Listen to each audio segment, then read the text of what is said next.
Hello everyone, welcome back to another lesson with us here at English Pod. My name is Marco. And I'm Erica. And today we're going back to school. That's right. We're talking about my least favorite subject.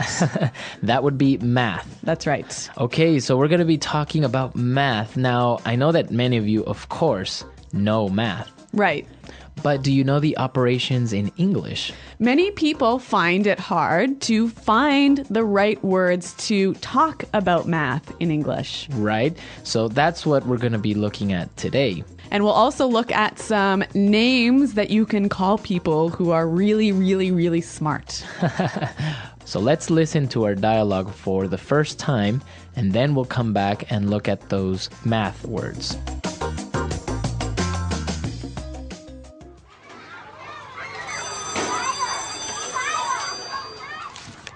All right, children, let's review. Tommy, pay attention. Sorry, Miss Cadlick. Okay, Crystal, now tell me. What's 4 plus 11? 15. Miss Cadlick always asks Crystal. She's such a teacher's pet. Okay, and what about 56 minus 60? -4. Very good. 12 times 12? Very good. Suck up. 144. 0 divided by 1? 0. How did you know that? Okay, smarty pants. The square root of 2. Bet you're not going to get that one, know-it-all. 1.4142135.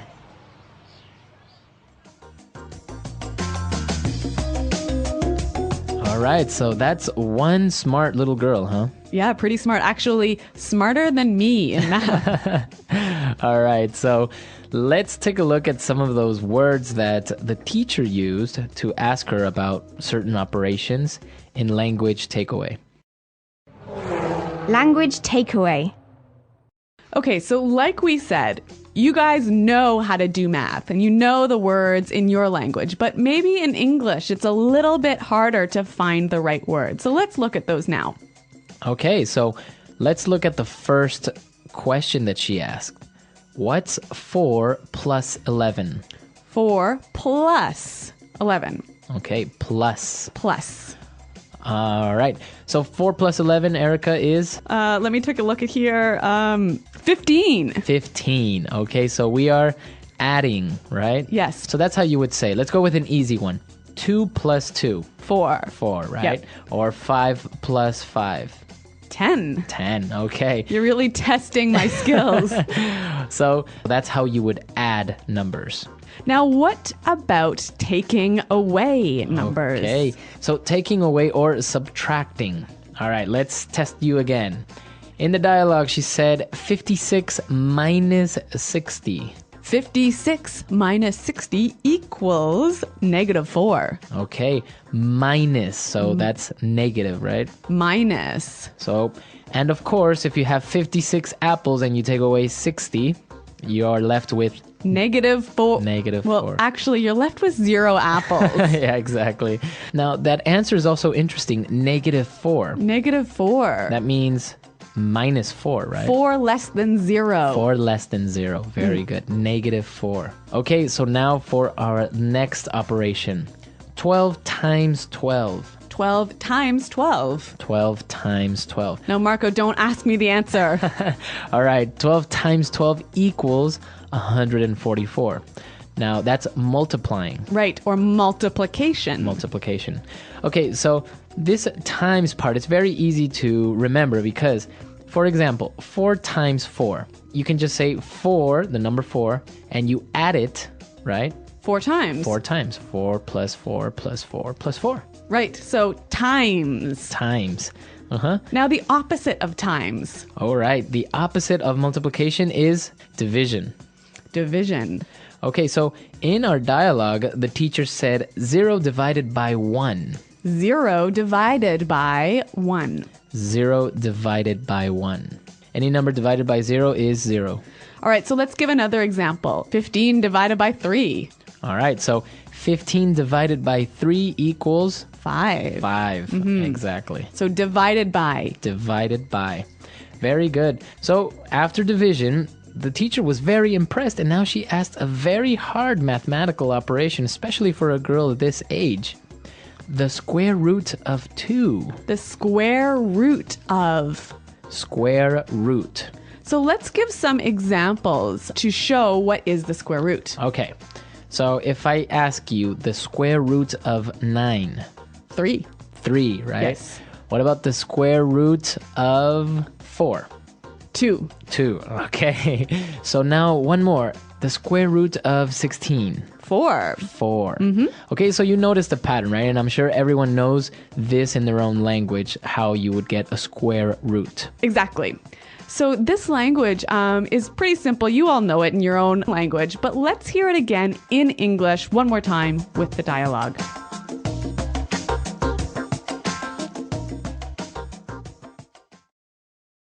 All right, children, let's review. Tommy, pay attention. Sorry, Miss Cadlick. Okay, Crystal, now tell me. What's 4 plus 11? 15. Miss Cadlick always asks Crystal. She's such a teacher's pet. Okay, and what about 56 minus 60? Negative 4. Very good. 12 times 12? Very good. Suck up. 144. 0 divided by 1? 0. How did you know that? Okay, smarty pants. The square root of 2. Bet you're not going to get that one, know-it-all. 1.4142135. Okay, so we understand the mathematical operations that we saw here. Very easy. But now there was another little kid in there who was very, I think, envious or jealous. Yeah, Tommy. Tommy, right? So he called her a couple of different names. Well, let's look at those now in Fluency Builder. Fluency builder. Okay, so the first one that he called Crystal, the little girl, he called her a teacher's pet. Teacher's pet. Teacher's pet. A teacher's pet. So, Erica, what exactly is a teacher's pet? It is the favorite student the teacher has in that class. All right, so it's always the student that's helping the teacher. Yeah, the smartest student. Yeah. The teacher's pet. Yeah, and it has a negative meaning in English. Yeah, I wouldn't say that it's a good thing to be the teacher's pet. Like the teacher thinks it's good. Yeah. But all of the friends and the classmates, they think it's bad. Yeah, exactly. Teacher's pet. And similar to teacher's pet is a suck up. Suck up. Suck up. Again, suck up. What is this? What is a suck up? A suck up is a person who tries really, really hard to make the teacher like him. Okay, now we can also use it outside of the classroom, right? Yeah, at work, maybe. Okay, there is always at work, there is always one person who's the suck up, right? Yes. Now, again, this has a negative meaning in English. Yeah, I guess in the workplace, the rest of your colleagues don't really like that person who's considered to be the suck up, who's always trying to please the boss. Exactly. All right. All right, so the teacher calls Crystal a smarty pants. Smarty pants. Smarty pants. Okay, so this is also a little name calling, right? So what is a smarty pants? Somebody who is too smart. Too smart. Who tries too hard to be smart. Now, this is only for little kids, right? I wouldn't call you a smarty pants, right? No, it's definitely for children. Adults don't say this. Unless maybe you are joking or having fun with someone. Yeah, but if you say it, you are suggesting that you're being like a child. Right. Yeah. Okay, smarty pants. And our last one, and this is also a very good phrase and a way to describe someone, know-it-all. Know-it-all. Know-it-all. A know-it-all. Sometimes you say Mr. Know-it-all, right? Yeah, that's right. Okay, so what is a know-it-all? Somebody who tries to show everyone that they know it all. They know everything. Yeah, they're so smart. They have the answers to everything. But they really, really try and show everyone that they know everything. These people can be sometimes a little bit irritating, right? Yeah, very, very annoying. Annoying. Yeah. All right, so it's not a good thing to be a know-it-all all the time. Yeah, actually, all of these phrases are not good things to be. Okay, so let's listen to our dialogue one more time, and then we're gonna come back and Eric is gonna tell us how much she hates math.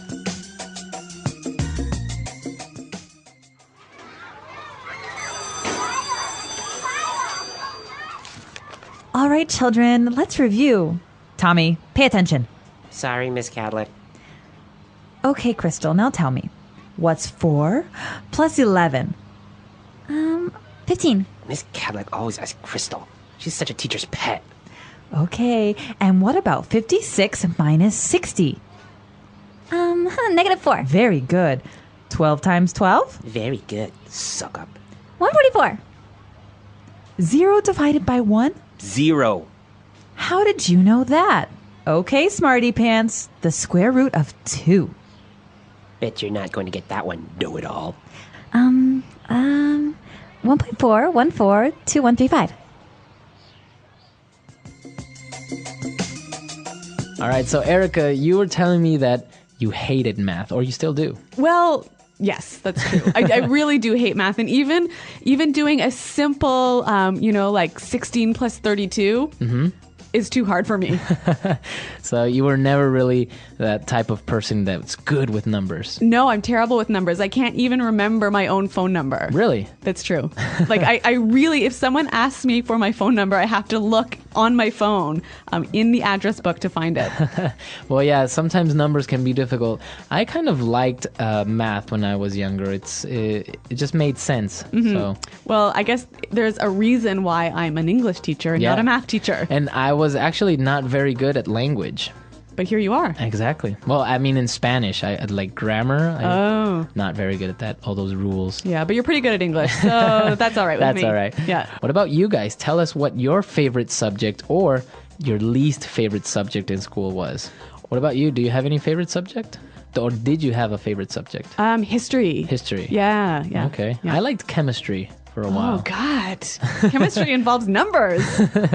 Well, a little bit, but it was interesting as well. So come to the website, everyone, englishpod.com, and you can find lots of other resources there. And also be sure to check out our activity stream where you can answer and ask very quick questions depending on your level. So you can choose if you're an elementary student, then you would be talking to other elementaries. That's right. Well, thanks for downloading this lesson, and until next time, goodbye.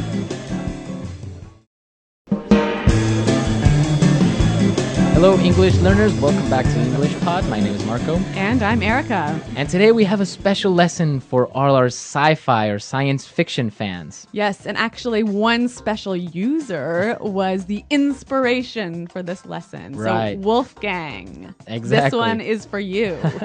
Well, sci-fi is very popular. Star Trek, Star Wars. Yep. And, well, there are some really interesting words that, well, maybe you wouldn't use in real life or in normal circumstances, but you do want to understand these movies or why they say these words, right? So we're going to look at some sci-fi language in this lesson. But before we start, let's look at vocabulary preview.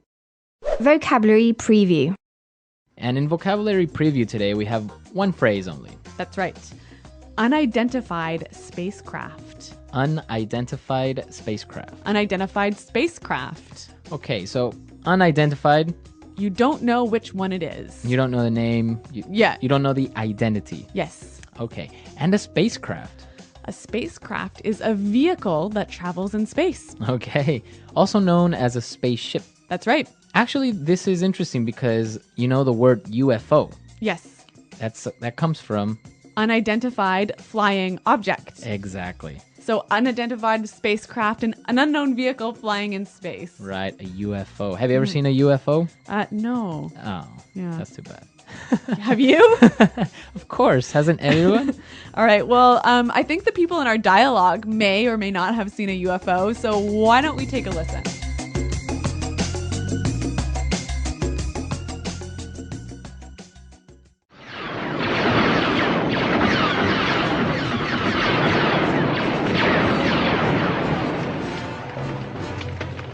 They are breaking through. Set your blasters to full power.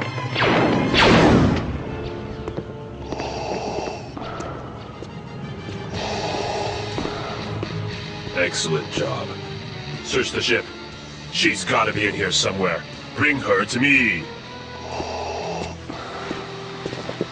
Lord Hater, we have a survivor here. Where is she? Don't make me destroy you. Tell me where she is. Not so fast. She will no longer be your prisoner. It's time you and I settled this once and for all. You are unwise to think you can defeat me. You know nothing of the power of the obscure side.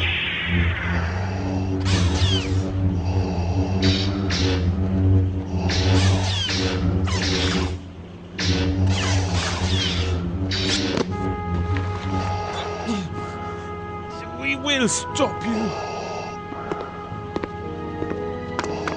Lord Hager, we have an unidentified spacecraft taking off from the rear dock. They somehow managed to escape our tractor beam. After them! They're accelerating towards the speed of light. We lost them, sir.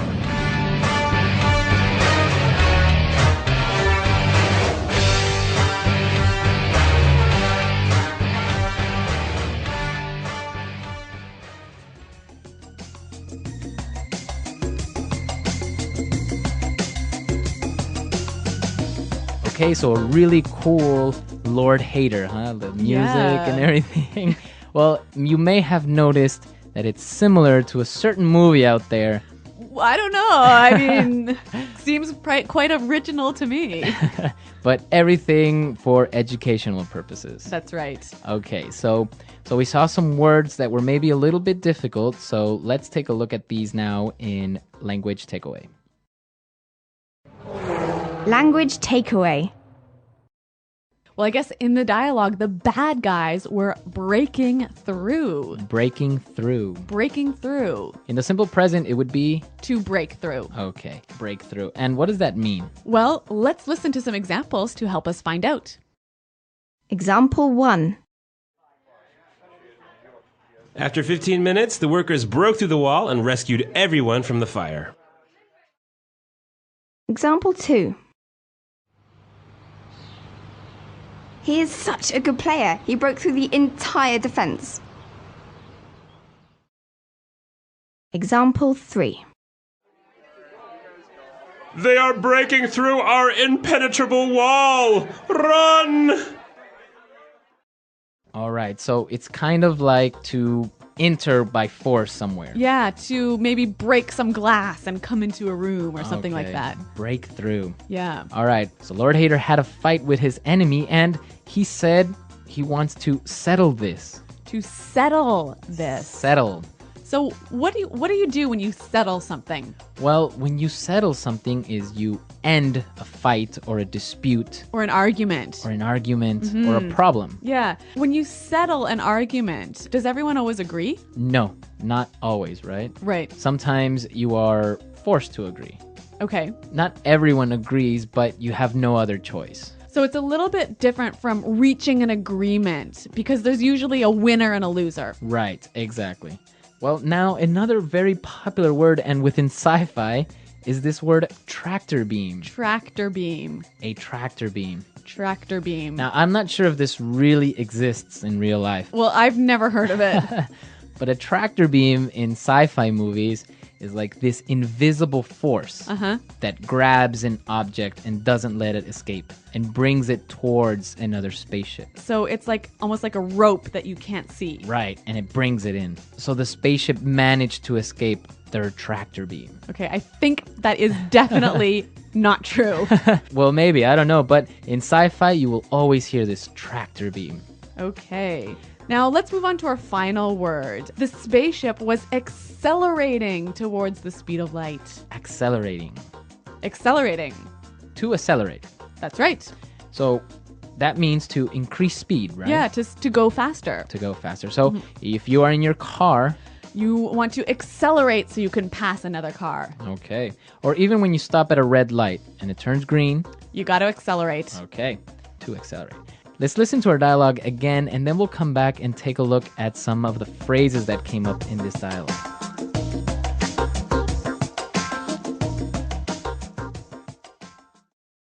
They are breaking through. Set your blasters to full power. Excellent job. Search the ship. She's got to be in here somewhere. Bring her to me. Lord Hater, we have a survivor here. Where is she? Don't make me destroy you. Tell me where she is. Not so fast. She will no longer be your prisoner. It's time you and I settled this once and for all. You are unwise to think you can defeat me. You know nothing of the power of the obscure side. We will stop you! Lord Hater, we have an unidentified spacecraft taking off from the rear dock. They somehow managed to escape our tractor beam. After them! They are accelerating towards the speed of light. We lost them, sir.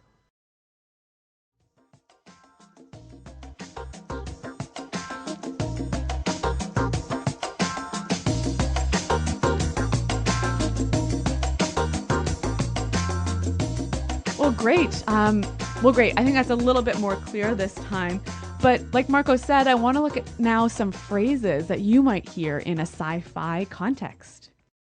Fluency builder. The first phrase that we can take a look at, and maybe it looks a little bit strange. He said, she will no longer be your prisoner. No longer be. No longer be. So what does he mean by no longer? Anymore. Anymore, right? Yeah, so you will not be my prisoner anymore. Okay. So how would I use it in this form, no longer be? You've always got to use it in the future tense. Okay. So she'll no longer be your prisoner.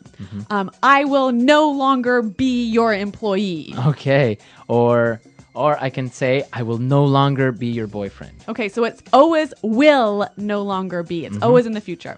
Okay. One more thing, Marco. Is this quite commonly used or maybe a little bit formal?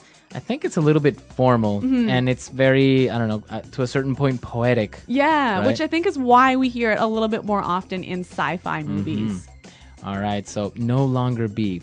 What about our next phrase? You know nothing of the power of the obscure side. Okay, you know nothing. You know nothing of. So again, it's very poetic. Yeah. I think. Basically meaning you don't know about. You don't know about. Yeah. So again, let's take a look at how you would use it. You know nothing of, and then... Science fiction. You know nothing of science fiction. Yeah. Very good. So you would use a noun afterwards. Exactly. Okay. So interesting phrases. Again, formal and probably quite often used in science fiction movies. But now you can understand when they use some of these words that maybe are a little bit difficult and very common in these types of movies. Now let's go to our last phrase. Then this one actually can be used in many different circumstances. Let's settle this once and for all. Okay, so we saw the verb, we saw the word settle already. Now let's settle this once and for all. Once and for all. So what does that mean? Finally. That's right. Forever. Okay, so once and for all, forever. So why don't we listen to some other examples of how we can use this phrase, once and for all, in different contexts? Example 1. I'm fed up with arguing about this. Let's just settle the argument once and for all. Example 2. He claims his photographs prove once and for all that UFOs do exist. Example 3. I told him once and for all that I don't want to be his girlfriend anymore. Okay, so now I think it's clear we've seen a lot of words, we've seen a lot of phrases. Let's listen to our dialogue one more time.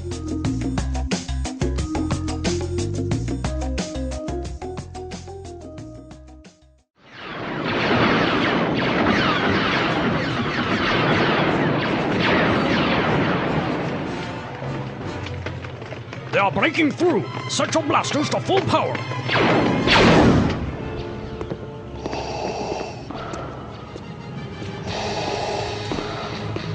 Excellent job. Search the ship. She's gotta be in here somewhere. Bring her to me. Lord Hater, we have a survivor here. Where is she? Don't make me destroy you. Tell me where she is. Not so fast. She will no longer be your prisoner. It's time you and I settled this once and for all. You are unwise to think you can defeat me. You know nothing of the power of the obscure side.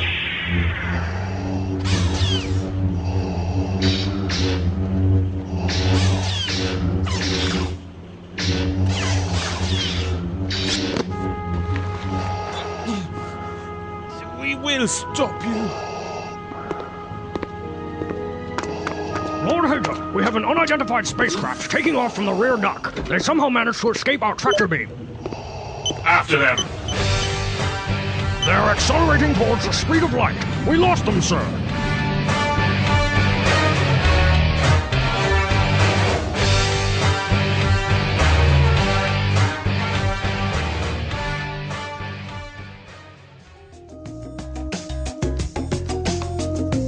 Okay, so are you a big sci-fi fan?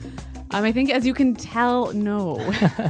Actually, I've seen some of the Star Wars movies, but everyone that I've watched, I've fallen asleep in the middle of. Really? Yeah, even in the movie theater. I fell asleep in the movie theater watching Star Wars. Wow, was it too boring? It was too boring. Oh, you're not really into the fantasy sci-fi. No, I'm the whole time I'm sitting there going, this cannot happen.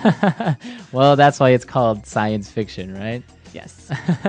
But it is interesting to some people, and well, behind Star Wars, there is a huge culture. Even some people know some of the languages or symbols that are used in it, or the names of some of the robots and models of spacecraft. Well, maybe we'll have to come up with Star Wars pod. Exactly. Well, that's all for today, guys. I hope you enjoyed our lesson. And of course, if you have questions or comments, you can leave them in a comment section on our website, englishpod.com. Well, thanks for listening, you guys. And until next time, goodbye. Hello, everyone. Welcome back to English Pod. My name is Marco. And I'm Erica. And today we're going to be going to one of those places that is really common, right? That's right. We're going to the hair salon. The hair salon, or maybe also called a barber shop. I guess in this case, it's a barber shop because it's a man who's getting his haircut. Okay, so before we see what happens in this barber shop, let's take a look at some of the vocabulary we might encounter in Vocabulary Preview. Vocabulary preview. Okay, we're going to look at two words that you'll hear in this dialogue. And the first one is trim. Trim. A trim. All right, so when you trim something, you cut just a little bit of it. All right, so if I go to the hair salon to get a trim, you are going to cut only a little bit of your hair. Okay. You're not going to change the style and make it look different. Okay, so a trim. Mm-hmm. And I think here we've seen that it can be a verb and a noun, right? Okay, so I'm going to get a trim? Yes. Or I want you to trim my hair? That's right. All right. And what about our next word?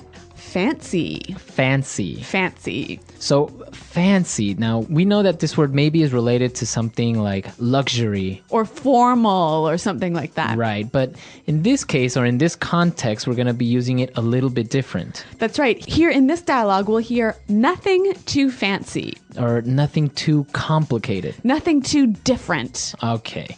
So we don't want anything too fancy. All right, but with these two words in mind, I think we're ready to listen to the dialogue.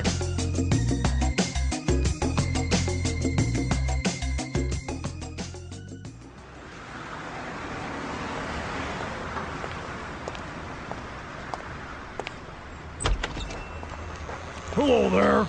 Come on in. Don't just stand there. Come and take a seat. Okay. Well, I just want to trim, nothing too fancy.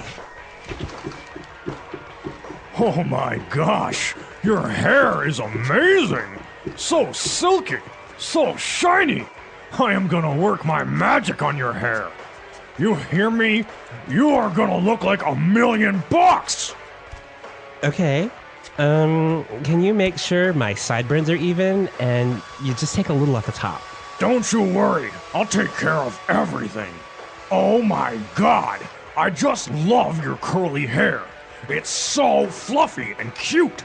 You should totally let it grow out. An afro would look great on you. No. Okay, but you are going to be my masterpiece.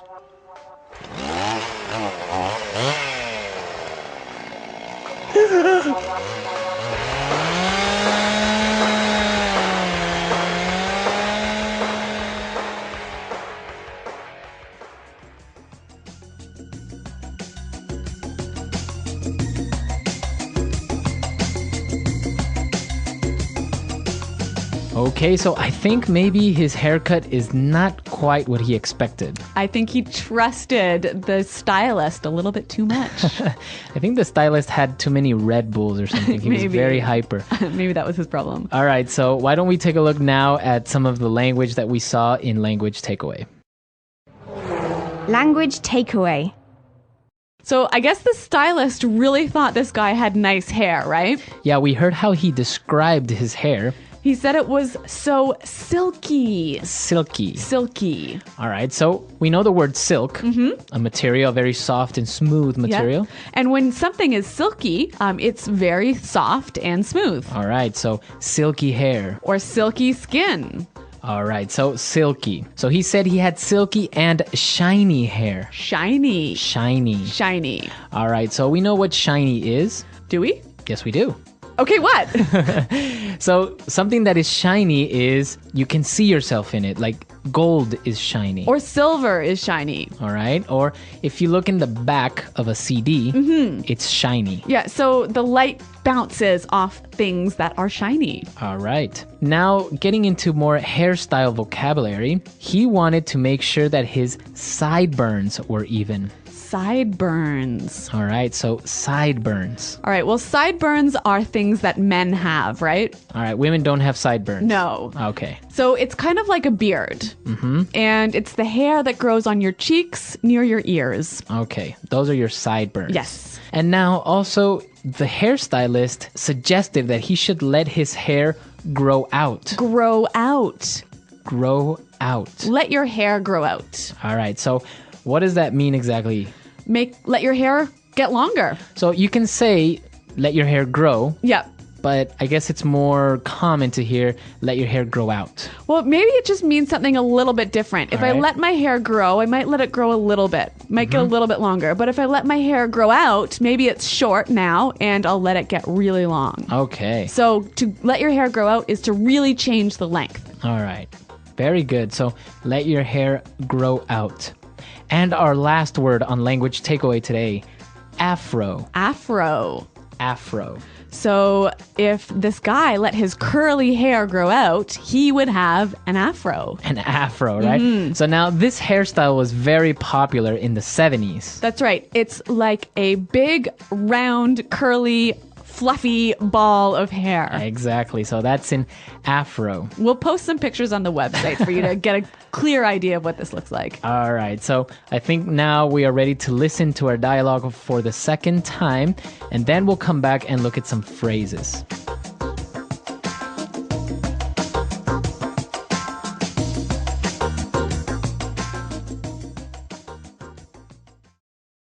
Hello there.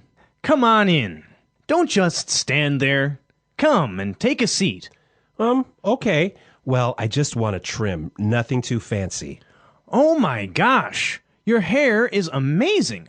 So silky. So shiny. I am going to work my magic on your hair. You hear me? You are going to look like $1,000,000. Okay.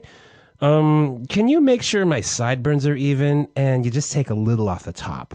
Don't you worry. I'll take care of everything. Oh my God, I just love your curly hair. It's so fluffy and cute. You should totally let it grow out. An afro would look great on you. No. Okay, but you're going to be my masterpiece.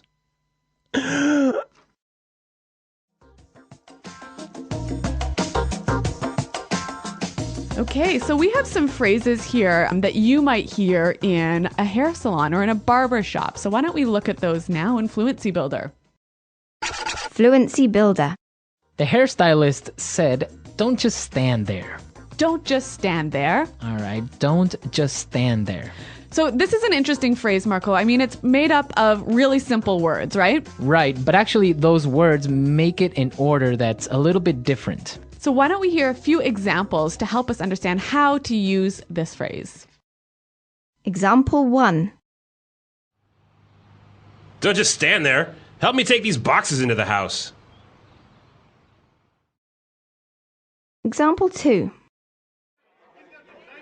The house is on fire! Don't just stand there! Call the fire department!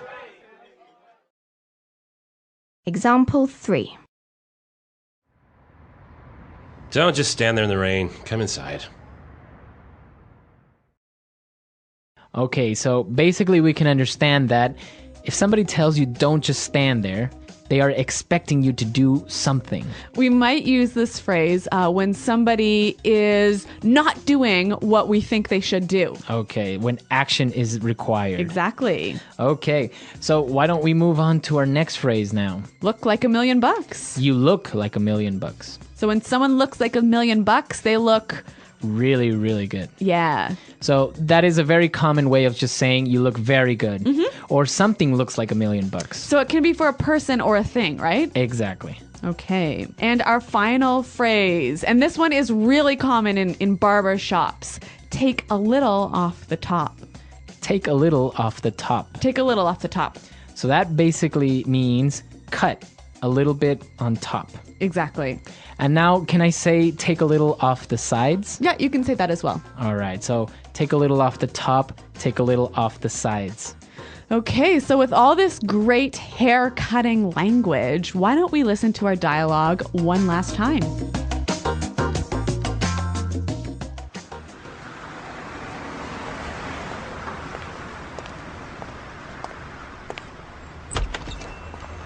Hello there. Come on in. Don't just stand there. Come and take a seat. Okay. Well, I just want to trim, nothing too fancy. Oh my gosh, your hair is amazing. So silky, so shiny. I am gonna work my magic on your hair. You hear me? You are gonna look like $1 million. Okay. Can you make sure my sideburns are even and you just take a little off the top? Don't you worry, I'll take care of everything. Oh my god, I just love your curly hair. It's so fluffy and cute. You should totally let it grow out. An afro would look great on you. No. Okay, but you are going to be my masterpiece.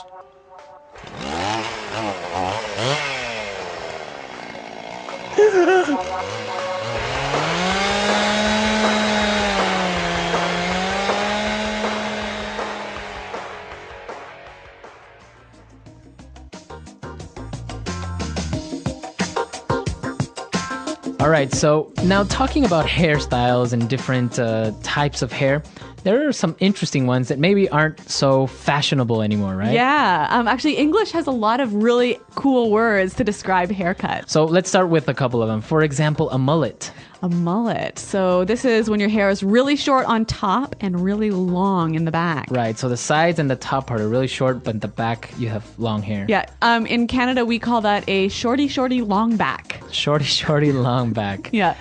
We also call it hockey hair. Hockey hair. Or even all business up front, all party behind. Well, Canadians are obviously very into this hairstyle. It's unfortunately true.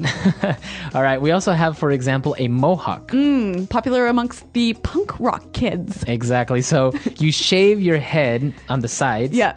But you leave a little like stripe of long hair on top. Sticking up long hair. Okay, and that's a mohawk. What about a flat top? Oh, popular with law enforcement agents and serial killers. So basically, it's short hair on the sides. And short and flat hair on the top. Right, so Kinda your looks hair... like a box. Right, it's flat on top. Kind of like your haircut. I do not have a flat top for all of you out there. But I did used to have a crew cut. Oh, crew cut. A crew cut. Yeah, like an army haircut. Right, so very short on the sides and a little bit long on top. Yeah. Okay, and our last one, my actual personal least favorite haircut. Dreadlocks. Dreadlocks. All right, so dreadlocks are like knots of hair, right? Yeah. It looks like you haven't washed your hair in about 7 years. Right, those are dreadlocks. Very popular among like Rastafarians. Sure. Or like young hippie kids. Yeah, hippies, right? Yeah. Very good. So what about in your countries? What different hairstyles are popular there? I know that Japanese hairstyles are really cool. Yeah, that's right. Japanese haircuts can be pretty awesome. Right, so tell us all about it. Come to our website, post some pictures, and also if you have any questions or doubts, let us know.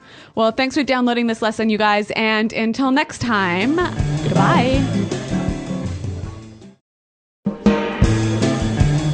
everyone. Welcome back to English Pod. My name is Marco. And I'm Erica. And where are we going today, Erica? To the pharmacy. All right, to the pharmacy or drugstore? Yes. Or also in British English, sometimes people will say the chemist. That's right. So as you know, at the pharmacy you get medicine, but there are certain vocabulary words that are related to this place that we need to learn. That's right. So we're going to learn some vocabulary about medicine and also some interesting phrases. So before we listen to the dialogue, let's take a look at vocabulary preview. Vocabulary preview. We're going to look at 2 words today that you'll hear in the dialogue. And the first one, milligrams. Milligrams. Milligrams. Also, the abbreviation for this is mg. That's right. Okay, so a milligram is? 100th of a gram. So there are 100 milligrams in a gram. Exactly, and it's very common to be used with medicine, right? Exactly. You buy medicine in milligrams. Okay, and what's our next word? Price check. A price check. A price check. Okay, so at the pharmacy or at the supermarket, sometimes the cashier will ask for a price check. And that is the action of checking to find out the price. Okay, so a price check. With this, I think we're ready now to listen to our dialogue for the first time. And let's see what our shopper is buying at the pharmacy.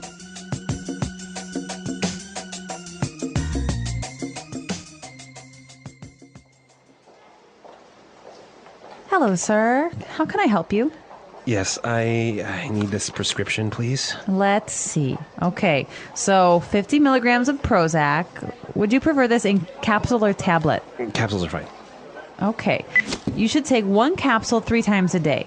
Be sure not to take it on an empty stomach, and also don't ever mix it with alcohol. Yes, I know. It's not the first time I'm taking this. Don't worry, I won't overdose. Okay. Anything else I can get you?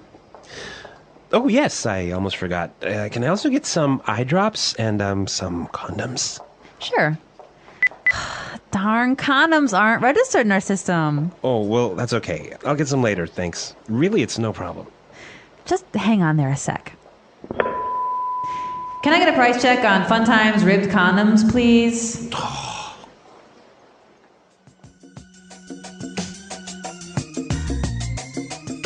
Oh no, how embarrassing.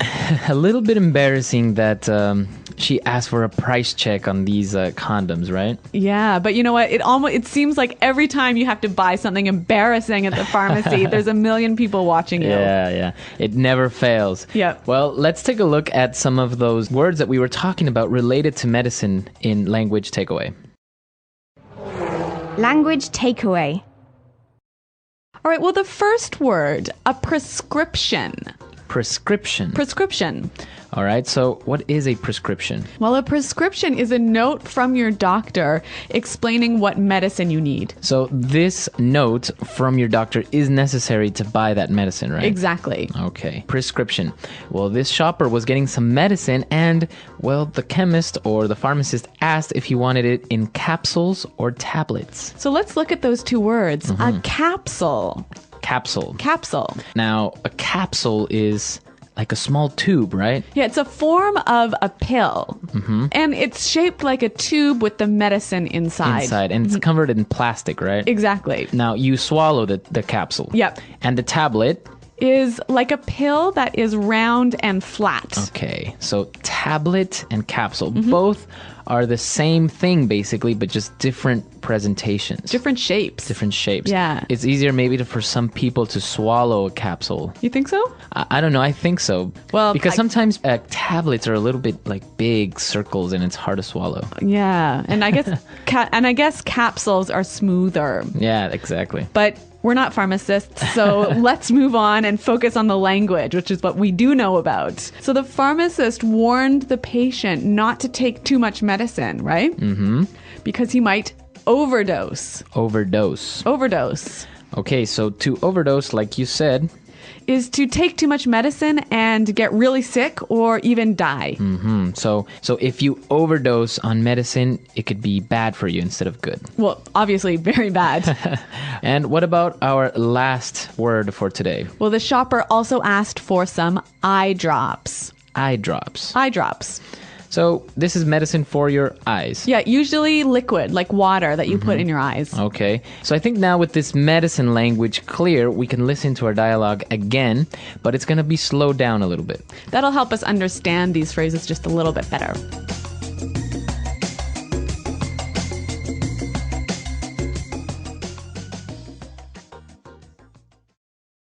Hello, sir. How can I help you? Yes, I need this prescription, please. Let's see. Okay, so 50 milligrams of Prozac. Would you prefer this in capsule or tablet? Capsules are fine. Okay, you should take 1 capsule 3 times a day. Be sure not to take it on an empty stomach. And also, don't ever mix it with alcohol. Yes, I know. It's not the first time I'm taking this. Don't worry. I won't overdose. Okay.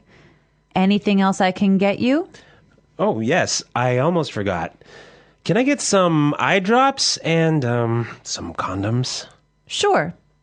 Darn condoms aren't registered in our system. Oh, well, that's okay. I'll get some later, thanks.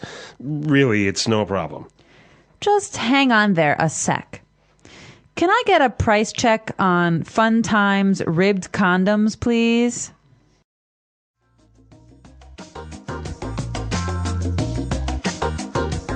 Okay, so now it's time for us to take a look at some of the phrases that we saw in this dialogue in putting it together. Putting it together. We're going to look at 2 phrases here, and we're going to see how we can use them in different situations. The pharmacist warned, be sure not to take it on an empty stomach. Okay, so be sure not to. Be sure not to. So what does he mean by this? He just means don't do this. Okay. So don't take the medicine without eating. We can mix it up a little bit. Why don't we listen to some examples of how we can use this in different situations? Example 1. Be sure not to leave your bike outside or it will be stolen. Example 2. Be sure not to forget your umbrella. It's raining today. Example 3. I told him to be sure not to do anything stupid, but he did. So Marco, why should we say be sure not to instead of don't? I think don't sounds more like an order. Okay. Very direct. Maybe be sure not to is a little bit softer, a little bit more friendly. So be sure not to. Now, for our last phrase. So the pharmacist, in the end, wanted to check for the price, and he said, just hang on there a sec. So that's interesting. Hang on. Hang on. Hang on. Well, hang on. What does he mean by hang on? He means wait. Wait. It's an informal way of saying wait. Exactly. It's also a little bit more friendly than just saying wait. Right, exactly. And we can change the time a little bit, right? Yeah, so you can say hang on a second. Or hang on a moment. Hang on a minute. All right. What about hang on an hour? Well, maybe if you're telling someone to wait for an hour, just hang on there for an hour. I'll be there soon. Yeah, but I guess it's more common hang on a minute, hey? Right, maybe for shorter periods of time. Okay, so with these phrases, I think now we can use them in different circumstances, obviously not only in the pharmacy. Yep. And, well, let's listen to our dialogue for the last time.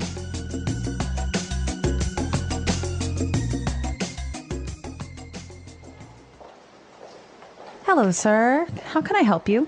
Yes, I need this prescription, please. Let's see. Okay, so 50 milligrams of Prozac. Would you prefer this in capsule or tablet? Capsules are fine. Okay, you should take 1 capsule 3 times a day.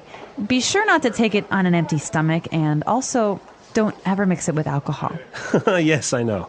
It's not the first time I'm taking this. Don't worry, I won't overdose. Okay. Anything else I can get you? Oh, yes, I almost forgot. Can I also get some eye drops and some condoms? Sure.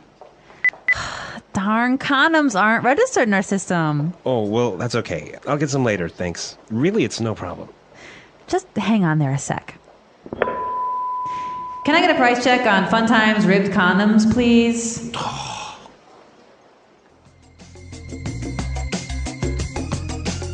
Okay, so with medicine, an interesting thing comes up, right? That's right. A lot of people think that you eat medicine. Okay, or drink medicine? Yeah, but in English, you always take medicine. Always take medicine. Yeah, so you never can say, oh, I ate my medicine yesterday. It always has to be, I took my medicine. Okay, so you take the capsules. Exactly, or take the tablets. All right. So you take medicine. Now, an interesting thing in the United States, for example, it's very hard to get medicine without a prescription.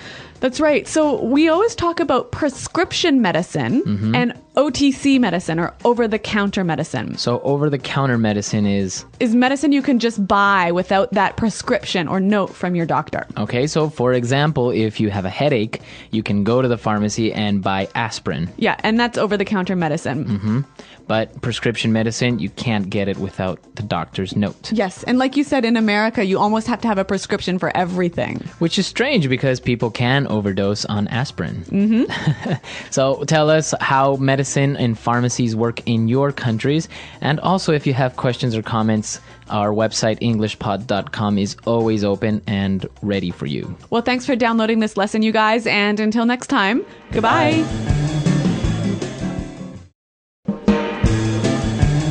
Hello, English learners. Welcome back to English Pod. My name is Marco. And I'm Erica. And today we're bringing you another lesson on our sports series.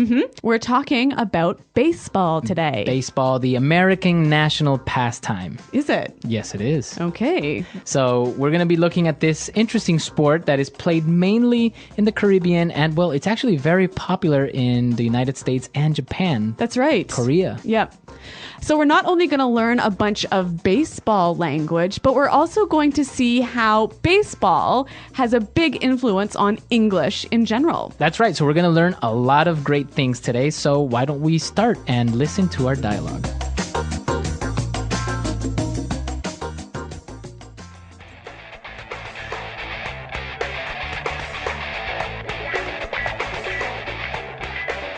Hello, baseball fans, and welcome back to today's game. My name is Rick Fields, and of course, I am here once again with the man that seals the deal, Bob Copeland. It's a beautiful day to see two world-class teams face each other and fight for their right to be called champions. Well, the national anthem has just been sung, and the umpire has started the game. It's time to play ball. Roger Vargas is up at bat. Pitcher winds up and strike one. Very nice curveball by the pitcher. The catcher gives him the sign. He winds up, and Vargas gets a line drive. The players are scrambling to get the ball. Vargas gets to first base, and he's still going. The outfielder throws it to second. Vargas slides. He's safe. Great play. We have a runner on third, and up at bat is Brian Okami. There's the pitch. He hits it.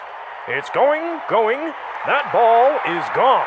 Home run by Okami. That puts this team ahead by 2 as we are at the bottom of the 5th inning here at Ritchie Stadium.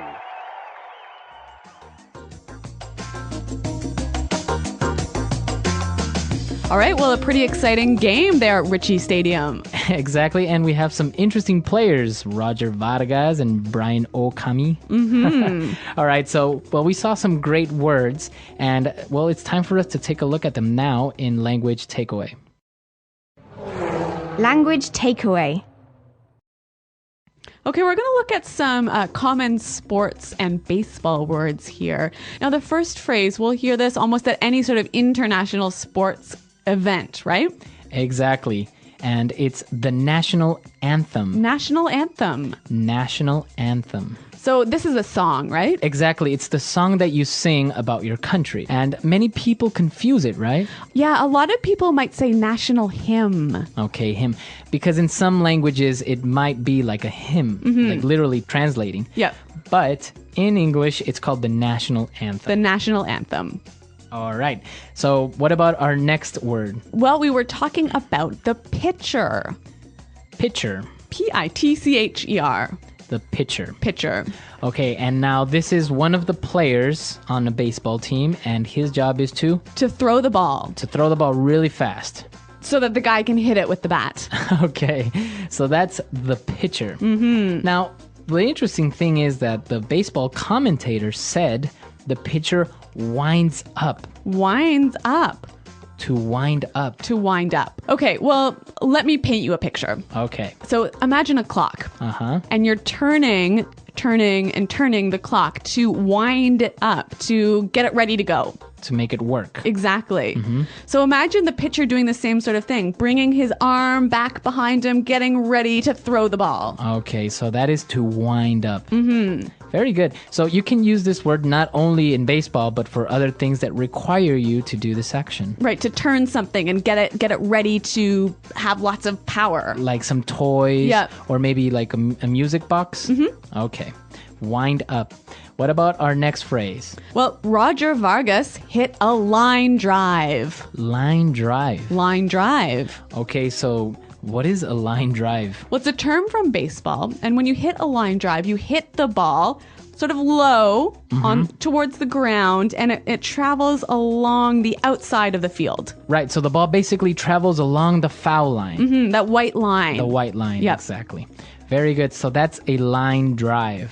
And so the players on the field were scrambling to get the ball. Scrambling. Now, we know scrambled eggs from one of our lessons. Yes, but the verb to scramble means to move quickly in a disorganized way to do something. Okay, so the players are moving very fast, trying to get the ball, but they're not doing it very well. Right. And you can use this in other ways, right? Not just in baseball. Right. For example, we can say, the people are scrambling to buy their tickets for the concert. Yeah. Or I'm going on vacation tomorrow and I'm scrambling to get everything ready. Exactly. It's a very good term that you can use also in your daily life. Exactly. All right. And what about our last word for today on Language Takeaway? Well, they were in the 5th inning of the game. Okay, so inning. Inning. All right, this is another baseball term, and it just means the period of play. Okay, so we learned, for example, that in soccer you have 2 halves. Or in hockey, you have 3 periods. All right, and in baseball you have 9 innings. Okay, great. So some interesting sports and baseball vocabulary. Now, I think it'll help us to hear this again slower. So let's listen to the dialogue.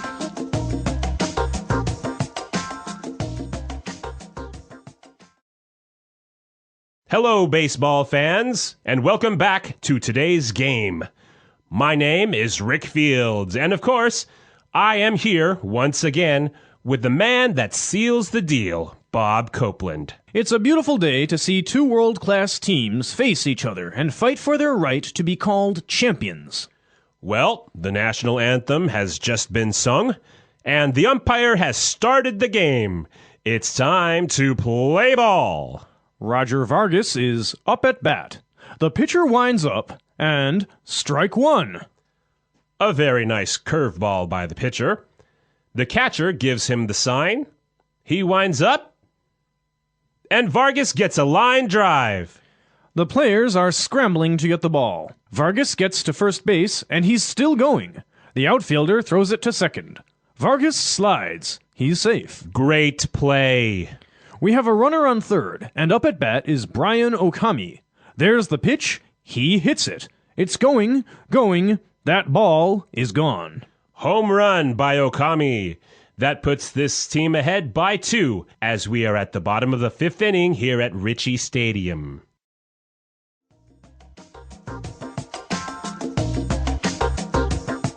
All right, so as we said, there are a lot of English terms that come from baseball, but we use them in business context or in your daily life, right? Yeah, why don't we look at those now in Fluency Builder? Fluency Builder. All right, so the first phrase that we have is up to bat. Up to bat. Up to bat. So literally, in this dialogue, it means the guy is standing on home plate ready to hit the ball, right? Right. He has the bat and he's ready to hit it. But what about in other contexts? So, for example, you can be at a meeting and maybe it's your turn to talk. So you're up to bat. So, exactly. Your boss will say, okay, Erica, you're up to bat. Okay, so it means sort of like it's your turn. It's your turn. Yeah. Very good. All right, so that's another term that is used in baseball, but very commonly used in other circumstances. So we also saw in the dialogue that Roger Vegas, he hit the ball, but he missed, and that was strike 1. Right, strike one. Mm-hmm. So in baseball, you have 3 strikes. 3 tries. 3 tries before you're out. Yes. And so now the same thing happens in daily life. So if someone says, that was strike 1. It means you made the first mistake. Yes. And if you make 2 more, you will be fired, for example. Yeah. Uh-huh. Or maybe your parents will say, okay, that wasn't nice, strike 1. And then 2 more times and you'll have a timeout. Or you'll be grounded. Yes. Okay, so that's also called a strike. And the pitcher threw a curveball. A curveball. Curveball. So, okay, pretty clear. A curveball is when you throw the ball and it sort of goes in a curve. It doesn't go straight, right? Right, exactly. But how can this be used outside of baseball? So you can say, oh, my boss threw me a curveball today. So he gave you an unexpected problem. Or something that was difficult to handle. Okay, this one is pretty interesting. I'd like to hear a few more examples. Example 1. My boss threw me a curveball today, so I have to stay and work late. Example 2. It was a huge curveball when she asked me how many kids I wanted to have. How am I supposed to know?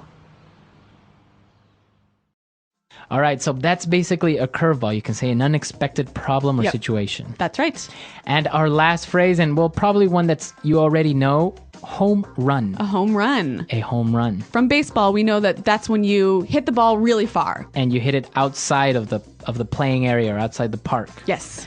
And now if you use it in a business context or in your daily life, it means something similar. Why don't we take a listen to the examples and see if we can figure it out?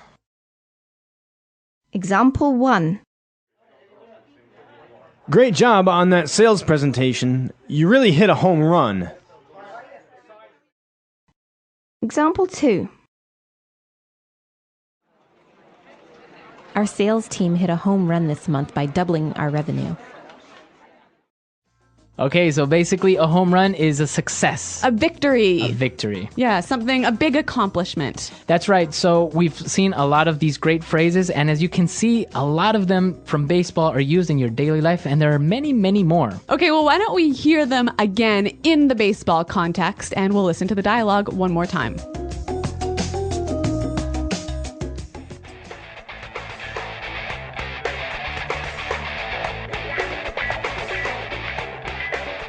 Hello, baseball fans, and welcome back to today's game.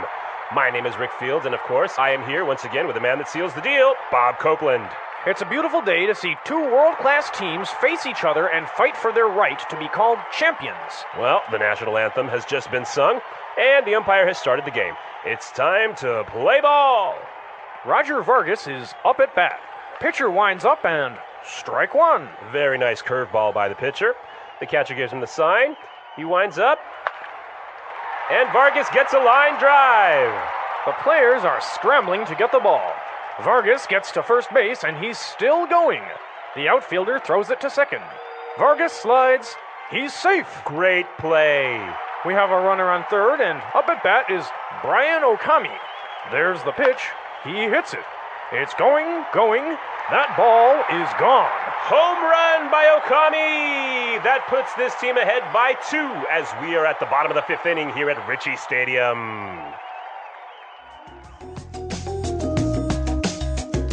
All right, so an interesting dialogue, a very interesting sport. And well, personally, I never played this as a child. Me neither, really. I don't really like it too much, but it is kind of fun to go to a game, and especially in the United States, have those hot dogs and all that stuff. Okay, yep. Well, a cultural event, a really important piece of American culture. Exactly. So, well, we encourage you to come to our website, EnglishPod.com. Tell us what you think, and also, of course, if you have questions or doubts, be sure to tell us. If you have any other sort of baseball-related phrases, let us know about them on the website. Okay, so we'll see you guys there. Thanks for downloading, and until next time, goodbye. Bye.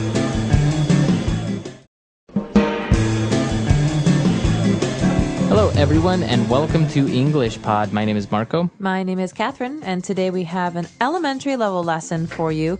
This one is especially for people who are interested in babies. That's right. Maybe you have a baby, you will have a baby, maybe you're pregnant, and this is a great lesson for that because we are talking about a baby shower. Okay, so before we get started, let's take a look at vocabulary preview and learn what exactly a baby shower is. Vocabulary preview. Okay, so a baby shower. You would think that this is about bathing the baby, about giving the baby a bath. No, not a real shower. A baby shower or a bridal shower, these are parties. Okay, they're parties. And in this case, a baby shower is a party that you throw for a woman that is pregnant, right? That's right. So, if my sister is going to have a baby, I throw her a baby shower. It's a party where all of her friends give her gifts. Okay. Yeah, it's a way to celebrate having a baby. Okay. So they give her gifts. You'll play games as well as to like maybe guess the name of the baby or guess the sex of the baby. Exactly. Stuff like that. Okay. So it's a very common thing. I think it's mostly for women. I don't really know if men have baby showers as well. I don't think so. I don't think so either. But it's a very popular tradition in the United States and many other parts of the world. So we're going to talk about that. Let's listen to the dialogue for the first time.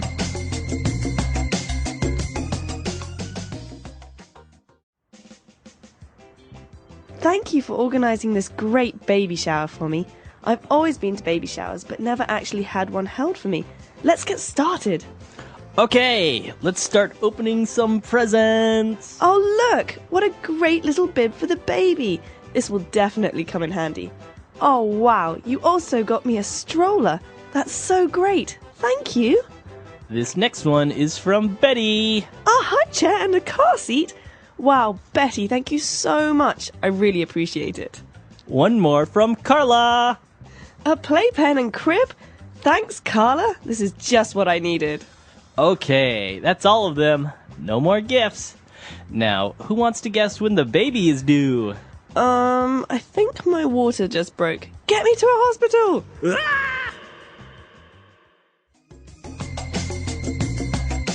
All right, so very interesting, all the gifts that they got, and definitely very useful because this is a very common items that you get for babies, right? That's right. All of this stuff is really, really valuable because if you have a baby or if your brother or sister has a baby, you'll notice that these are very common items.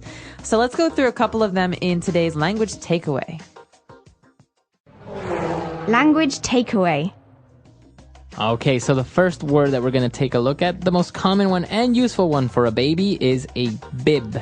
Bib. So babies are messy. When they eat food, they get their food on their clothes. So to protect the clothes, babies wear bibs. This is a piece of cloth or fabric around their neck. Okay, a bib. And also, sometimes you want to go out with your baby to the mall, you're walking, and you don't want to carry him in your arms all the time. So you need a stroller. Okay, so basically a stroller is a chair on wheels for a baby. Babies are heavy, and as they get older, they get heavier. And so this is a way to push the baby around, not carry the baby. Right, and maybe the baby falls asleep, so they can fall asleep in the stroller. Exactly. Okay, and while talking about chairs, we're going to take a look at two different types of chairs. The first one is a high chair. Okay, a high chair. Think about the word high. That means tall in this case. A high chair is a chair for babies at the table. So if you put a baby on a regular chair, they can't eat with adults. They're too small. So we give them high chairs so that they can sit a little bit higher and they can be at the table with adults. Exactly. So they're very common. For example, you go to a restaurant, they will have a little high chairs if you have a baby or a small child. So if you're at a restaurant, you have a baby, you ask for a high chair. You say, do you have a high chair, please? Yeah, perfect.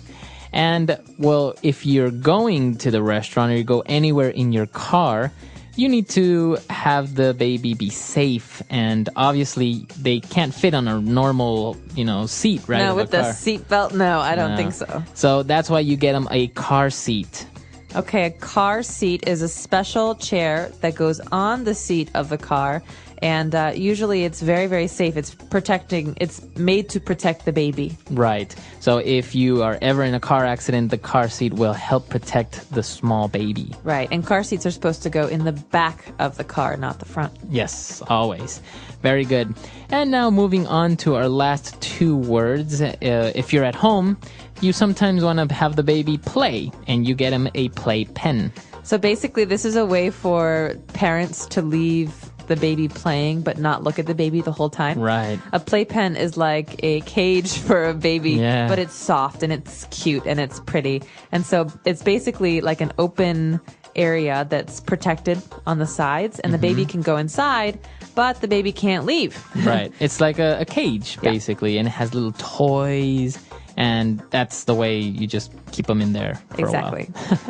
All right. And now when you want to put the baby to sleep, it can't obviously sleep in a big bed because it might roll over, it might fall off. There's a lot of things that can go wrong, so you get them a crib. Right, so crib is a bed for babies. This is usually high off the ground, and it's usually quite small, and the baby can't climb out of it. Right. Yeah. So it's a very safe bed, so the baby can't fall out, can't climb out. Exactly. Very good. So very interesting, very useful things for you if you're having a baby, planning on getting these things. So why don't we go back, listen to the dialogue again, and we'll be back with Fluency Builder. Thank you for organising this great baby shower for me. I've always been to baby showers, but never actually had one held for me. Let's get started. Okay, let's start opening some presents. Oh, look! What a great little bib for the baby. This will definitely come in handy. Oh, wow, you also got me a stroller. That's so great. Thank you. This next one is from Betty. A high chair and a car seat. Wow, Betty, thank you so much. I really appreciate it. One more from Carla. A playpen and crib. Thanks, Carla. This is just what I needed. Okay, that's all of them. No more gifts. Now, who wants to guess when the baby is due?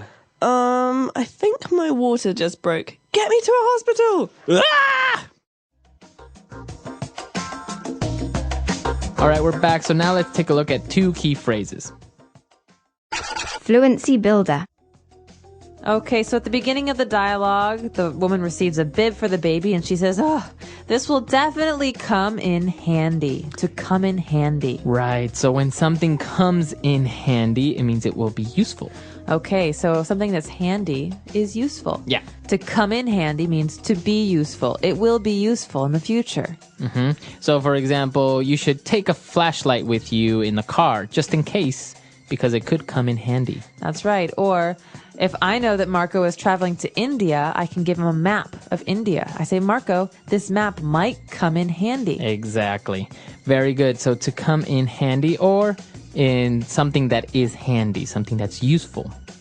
And towards the end, a very popular phrase, you probably heard it in every movie that has like maybe a pregnant woman in there. Oh, yes. My water just broke. My water broke. Okay, so the woman says, my water broke. Take me to the hospital. Right. Okay, so this means I'm having my baby right now. So why do they say that the water broke? Because actually water kind of breaks, right? I think there's a protective water cushion. Basically, there's a sack of water protecting the baby. It's not just water. It's all sorts of like body fluids. And basically, when that breaks, it comes out and you know that you're going to have the baby. Because that means the baby has to come out now because that protective fluid is gone. Maybe the baby just kind of kicks that water out and just like, I'm ready to come out. I have no idea how it works. All right, so very interesting stuff. Why don't we listen to the dialogue for the last time?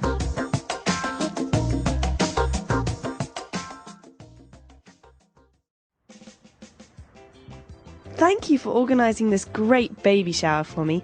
I've always been to baby showers, but never actually had one held for me. Let's get started. Okay, let's start opening some presents. Oh, look! What a great little bib for the baby. This will definitely come in handy. Oh, wow, you also got me a stroller. That's so great. Thank you. This next one is from Betty. A high chair and a car seat. Wow, Betty, thank you so much. I really appreciate it. One more from Carla. A playpen and crib. Thanks, Carla. This is just what I needed. Okay, that's all of them. No more gifts. Now, who wants to guess when the baby is due? I think my water just broke. Get me to a hospital!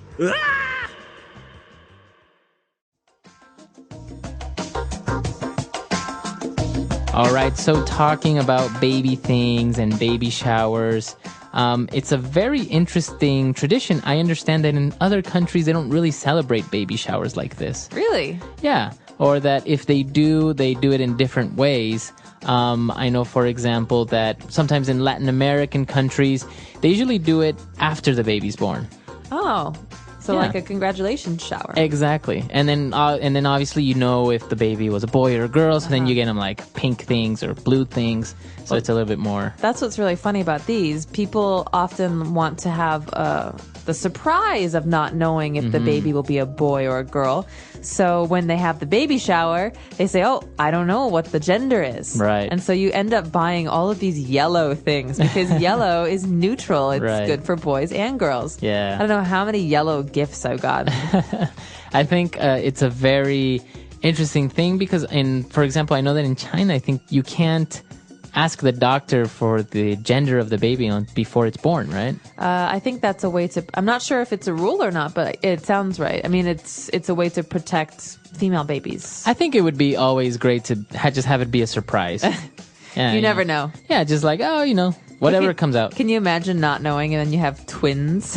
Or that would be great for me, I think, if I had like a boy and a girl, bam, all at once. All at once, never And have to then- worry about it again. Exactly, and then you have best of both worlds, right? Yeah. You're done. Yeah. All right, so a very interesting topic. Let us know if you have baby showers in your country, or how do you celebrate a baby's birth or before it's born? What do you do?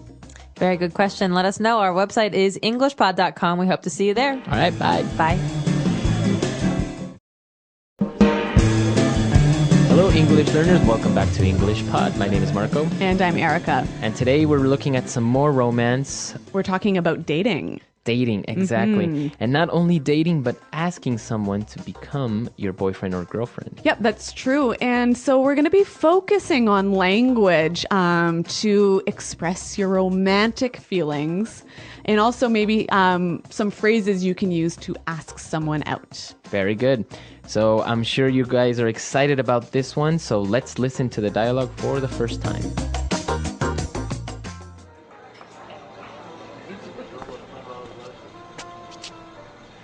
Hey, you're early.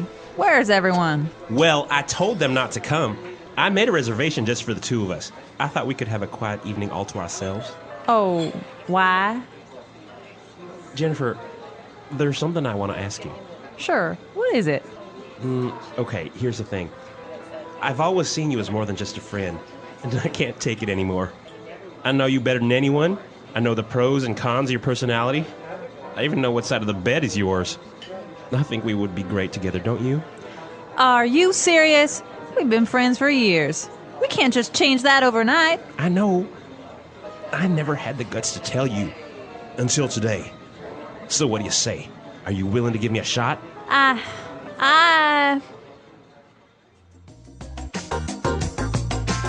All right, I wonder, is she going to say yes? I don't know. She seems a little bit confused.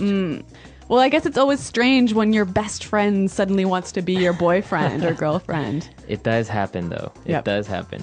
So why don't we take a look at some of the vocabulary that was used in this dialogue to express these feelings? And let's start with Fluency Builder. Fluency Builder. Okay, so we're doing things a little differently today. We're looking at phrases and not just vocabulary words. So he used some wonderful phrases to ask her to be his boyfriend. And he started with this. Here's the thing. Here's the thing. Here's the thing. All right. That's a very strange phrase. Here's the thing. Is Yeah. it giving her something? Not quite. He's not giving her an object, but he's giving her some information. Okay. So it's a very common way to start an idea. That's right. You're about to tell the person the main problem or the main... The main piece of information. Right. So you would start with, here's the thing, and then start explaining. Okay, why don't we do an example? For example, you could say, all right, here's the thing. People don't like you. All right. Well, I hope they don't say that to me. But another example, Marco, here's the thing. We're behind in our podcasting. We have to work overtime. Okay. So the main idea. Yep. Very good. Moving on to our next phrase. He said, I can't take it.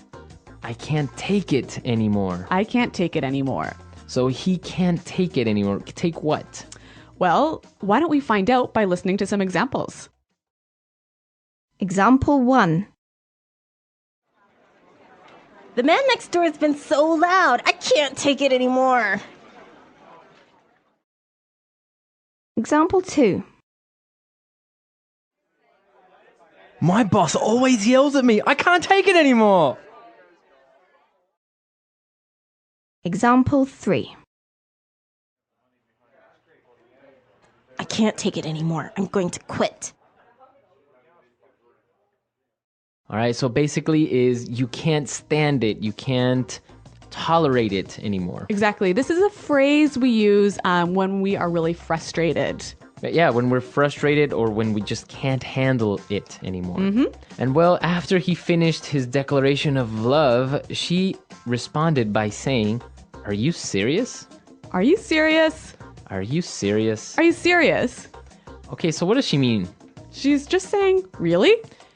Exactly. It's another way of saying really. Yep. So this is a phrase that's really, it's quite informal, isn't it? Yeah, I guess you wouldn't use it in a business context. No, and it's also something that's used mostly by younger people. Right. If you say something that's amazing or that's incredible, hard to believe, you might get this response. Are you serious? Right. So he is very serious, but he confessed that he never had the guts to tell her. Mm-hmm. Have the guts. I never had the guts to tell you. I never had the guts. All right, so to have guts. That's to be brave. To be brave, courageous. Yep. So we have some examples of how we would use guts in different situations, so let's listen. Example 1. I don't have the guts to go skydiving. Example 2.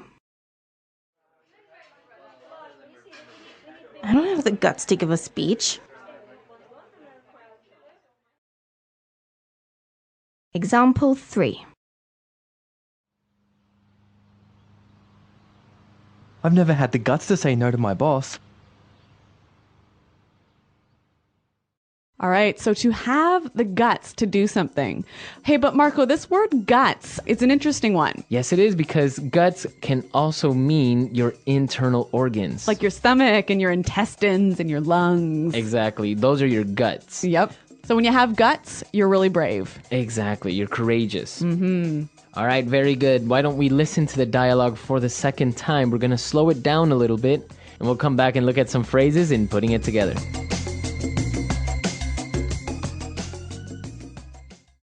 Hey, you're early. Where's everyone? Well, I told them not to come. I made a reservation just for the two of us. I thought we could have a quiet evening all to ourselves. Oh, why? Jennifer, there's something I want to ask you. Sure. What is it? Okay. Here's the thing. I've always seen you as more than just a friend, and I can't take it anymore. I know you better than anyone. I know the pros and cons of your personality. I even know what side of the bed is yours. I think we would be great together, don't you? Are you serious? We've been friends for years. We can't just change that overnight. I know. I never had the guts to tell you until today. So, what do you say? Are you willing to give me a shot? I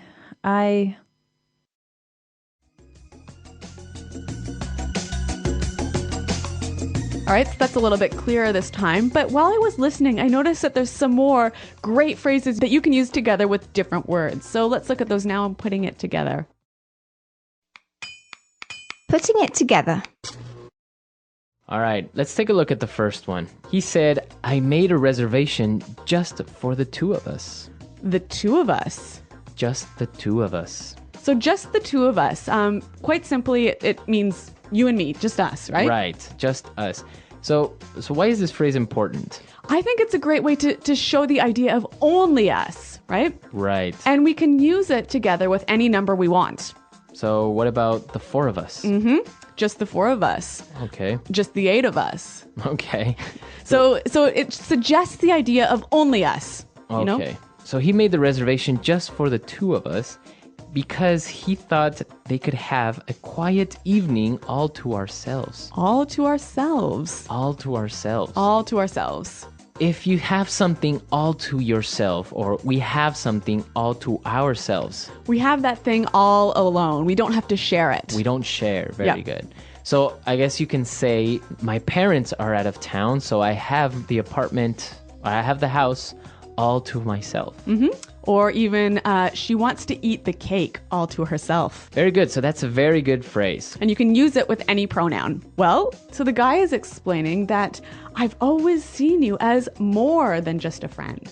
I've always seen you as. I've always seen you as. So basically is the perception or the way you consider that person. The way you think about that person. So I can say, I've always seen you as a good friend.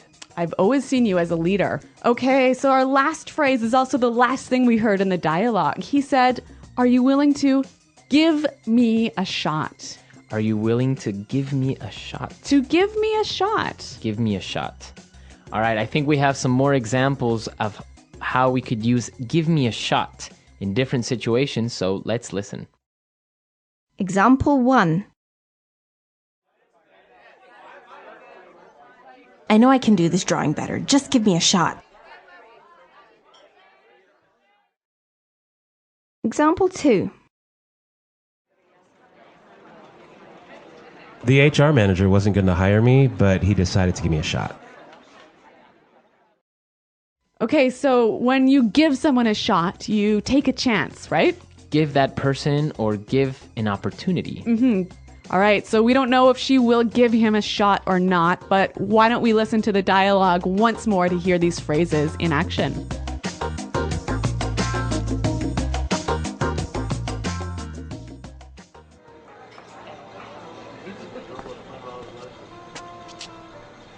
Hey, you're early. Where's everyone? Well, I told them not to come. I made a reservation just for the 2 of us. I thought we could have a quiet evening all to ourselves. Oh, why? Jennifer, there's something I want to ask you. Sure. What is it? Okay, here's the thing. I've always seen you as more than just a friend, and I can't take it anymore. I know you better than anyone. I know the pros and cons of your personality. I even know what side of the bed is yours. I think we would be great together, don't you? Are you serious? We've been friends for years. We can't just change that overnight. I know. I never had the guts to tell you. Until today. So what do you say? Are you willing to give me a shot?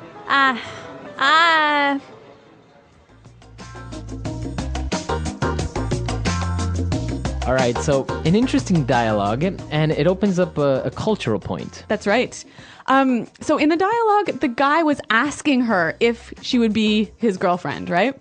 Right, but I guess it's not very common among adults, at least, in English-speaking countries. Yeah, we don't say like, okay, so please will you be my boyfriend now, you know? Right. You would do that maybe in high school. Or... Yeah, but even then, I think it's still a little funny. I think for us, when we start to have romantic relationships, it just sort of happens naturally, right? You never really have this conversation, will you be my boyfriend? Right, I guess afterwards you just start talking about other things, which...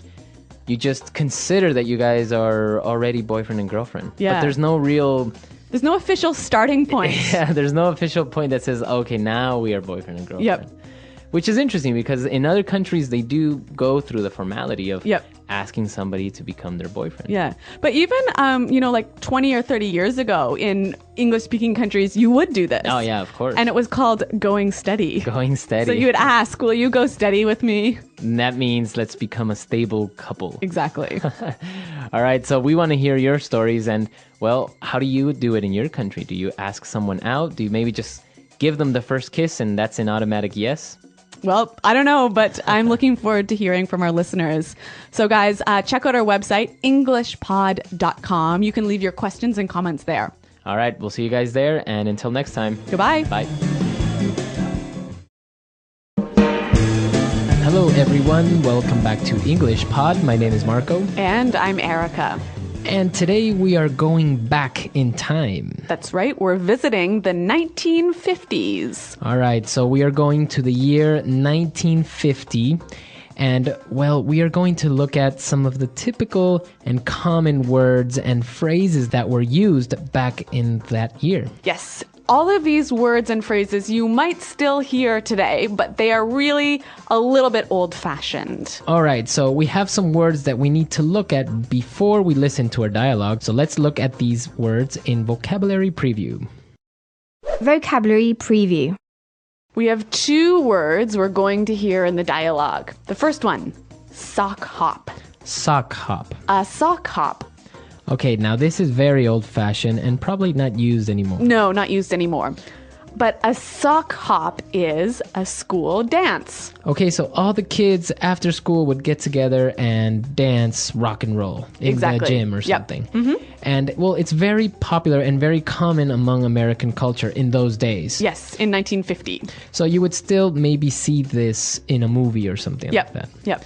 And our second word is still used today. Sadie Hawkins dance. A Sadie Hawkins dance. All right, a Sadie Hawkins dance. So a Sadie Hawkins dance is a dance when the girls ask the guys to be their date. Okay, so it's a party and the guys don't invite the girls. No, the girls invite the guys. Okay, so it's a little bit of a reverse of roles there. Yes. That's interesting. So in this case, the girls have to come up to the guys and say, hey, do you want to go to the dance with me? Mm-hmm. Very good. So this still happens today in North America, so you will probably hear it sometime. And I guess now we could listen to our dialogue for the first time, and it takes place at a high school.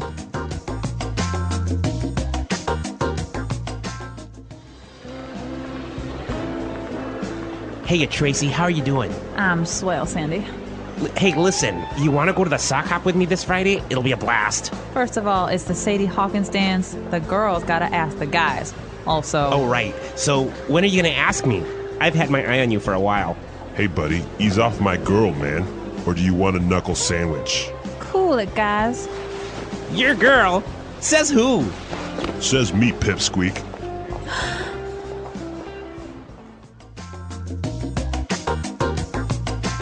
All right, so a little bit of a discussion over a girl, very common as well. Yes, yep. So we're going to be looking at some of these words that were maybe a little bit difficult in the dialogue in language takeaway. Language takeaway. Well, we've got 5 phrases and words from the dialogue. Now, the first thing we heard was Sandy said, "Heya."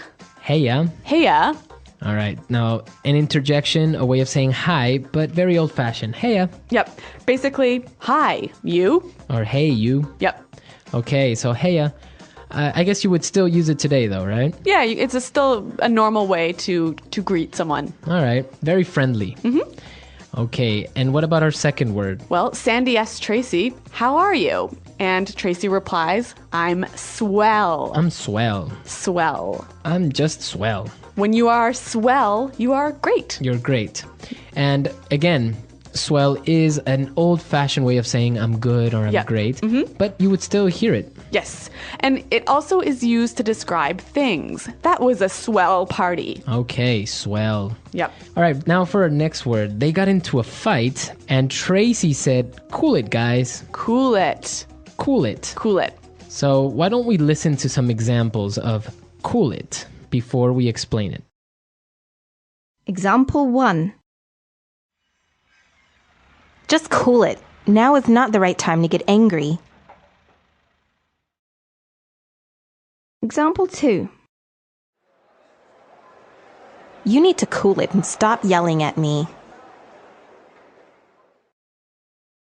Example 3. Don't cry, Pam. Just cool it. You will be okay. All right, so cool it, guys. Basically, it means relax. Take it easy. Yeah. Don't get into a fight. Mm-hmm. Okay. This is one my dad used to say to me and my sisters all the time. Cool it, kids. Stop fighting. Very good. So it is still very commonly used, I would say. Yep. All right, now for our last two words. These are a little bit more old-fashioned. Yes, straight from 1952. They talk about a knuckle sandwich. All right, he says, do you want a knuckle sandwich? A knuckle sandwich. What are we talking about here? All right, well, on your hand, yeah, you have, above your fingers, you have your knuckles. Okay, so those are the bumpy parts on my hand. The bones on the top part of your hand. So he's basically saying, do you want me to punch you? Right? Do you want me to hit you with my hand, with my fist? So it's a very informal way of saying a punch, knuckle sandwich. I'll give you a knuckle sandwich. Right. And for our last word, Tommy called Sandy a pipsqueak. Pipsqueak. Pipsqueak. A pipsqueak. Now this is kind of an insult, but again, very old-fashioned. Yes. A pipsqueak is a very small person, right? A small person who is not strong. Okay. Or not powerful. So a small and weak person. Mm-hmm. Pipsqueak. I guess nowadays you can still call somebody pipsqueak, but maybe in a lighter sense. It would be a little bit funny to call someone a pipsqueak. Okay. So a pipsqueak. Why don't we listen to our dialogue again? We're going to slow it down a little bit so you can get all these words that we just looked at. And then we'll come back and look at some phrases.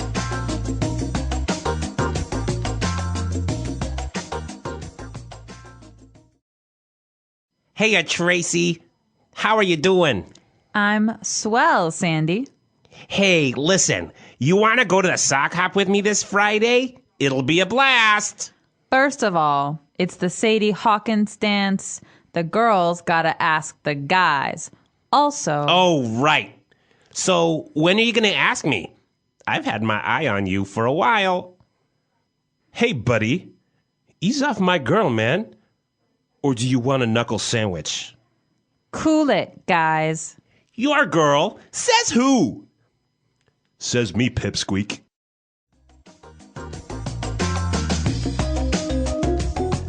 Okay, so that was a little bit easier to understand, but some great 50s style phrases and words. So why don't we look at some of these phrases now in Fluency Builder.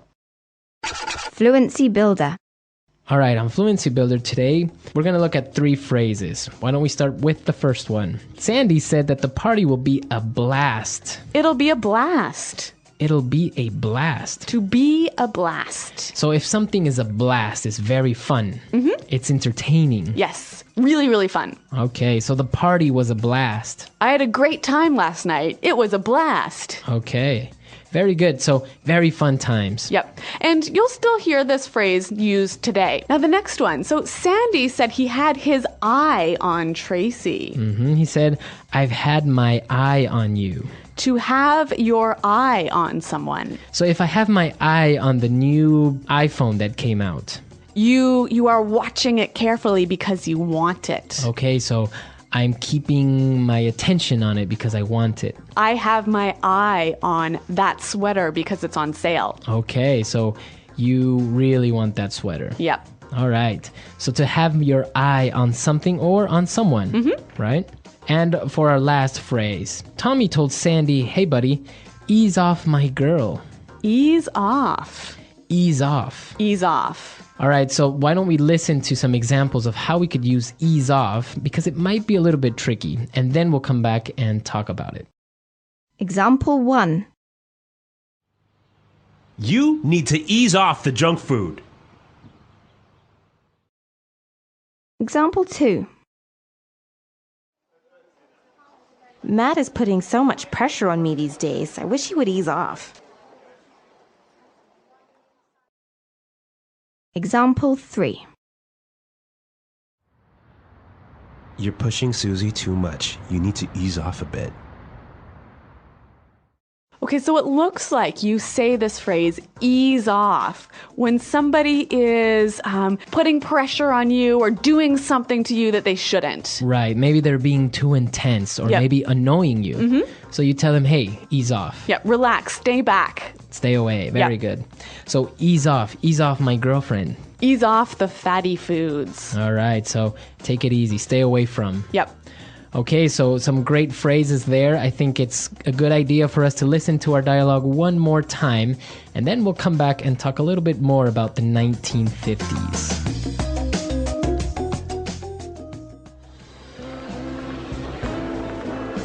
Hey, Tracy, how are you doing? I'm swell, Sandy. Hey, listen, you want to go to the sock hop with me this Friday? It'll be a blast. First of all, it's the Sadie Hawkins dance. The girls gotta ask the guys. Also... Oh, right. So, when are you going to ask me? I've had my eye on you for a while. Hey, buddy, ease off my girl, man. Or do you want a knuckle sandwich? Cool it, guys. Your girl? Says who? Says me, pipsqueak.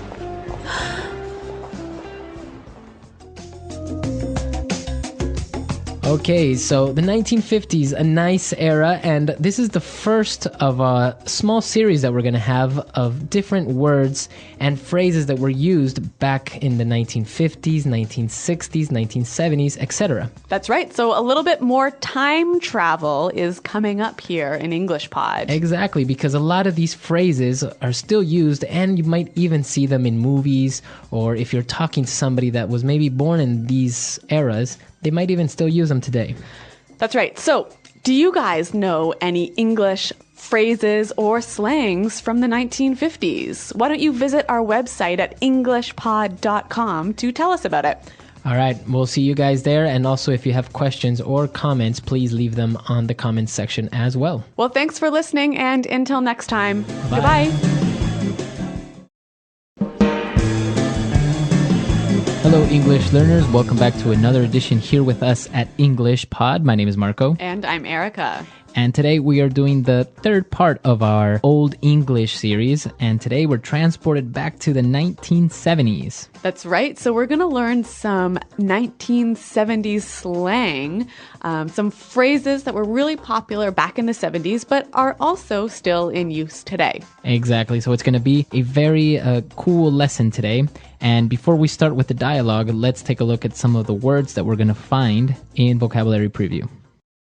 Vocabulary Preview. Well, we have two words for you in Vocabulary Preview, and they're both found in the dialogue. The first one, roller rink. A roller rink. A roller rink. Okay, so a roller rink. Let's break that down and let's look at the first part. All right, so roller. We might recognize this from roller blades or roller skates. Okay, so yeah, when you go rollerblading, roller skating, those things that you put on your feet to skate. Right, wheels, not like a blade or a knife. Exactly. So that's roller. And what about rink? Rink is the place where you do skating. Okay, so if you go to a roller rink, it's this big area where everyone can rollerblade or roller skate. That's right. Okay. And what about the next word? A block.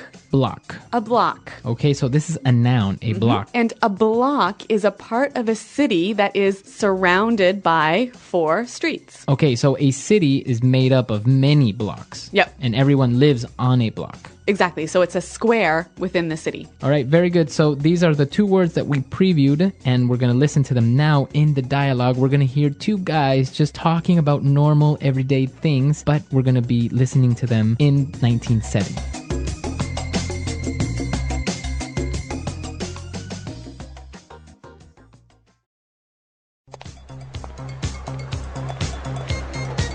Hey, man, how's it hanging? Hey, man, everything is just groovy, baby. Did you go to the roller rink on Saturday? I heard it was far out, man. I wanted to, but I ran into this foxy lady that just moved to my block. I was chatting her up a bit, and then we mellowed out at her place. Right on, right on. Well, Jim went to the rink with Sherry, and he said it was dynamite. He was low on bread, but Sherry paid for everything. Gravy! Jim is such a jive turkey, man. He's always hitting me up for cash. Anyway, you want to book and go grab some grub? Yeah, man, I'm starving.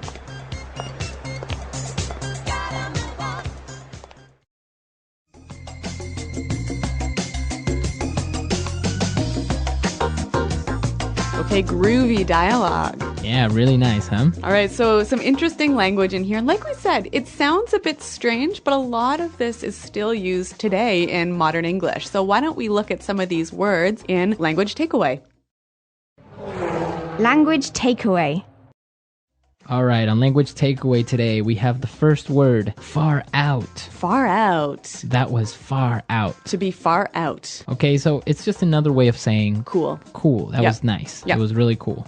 So they went to the roller rink. It was far out. It was really cool. But the other guy couldn't go because he saw a foxy lady. A foxy lady. Okay, foxy lady. So basically, a foxy lady is a really good looking or sexy woman. Right. Commonly, you would hear some men refer to a attractive woman as a fox. Okay, so foxy lady. Now, Okay. Marco, can we say a foxy man? No, this is a phrase that you would only use for women. Okay, so foxy lady. Foxy lady. So after he met up with the foxy lady, they both just decided to mellow out at her place. To mellow out. To mellow out. Okay, so mellow out. What does this mean exactly? Basically, just to relax. Right, so to relax, to take it easy.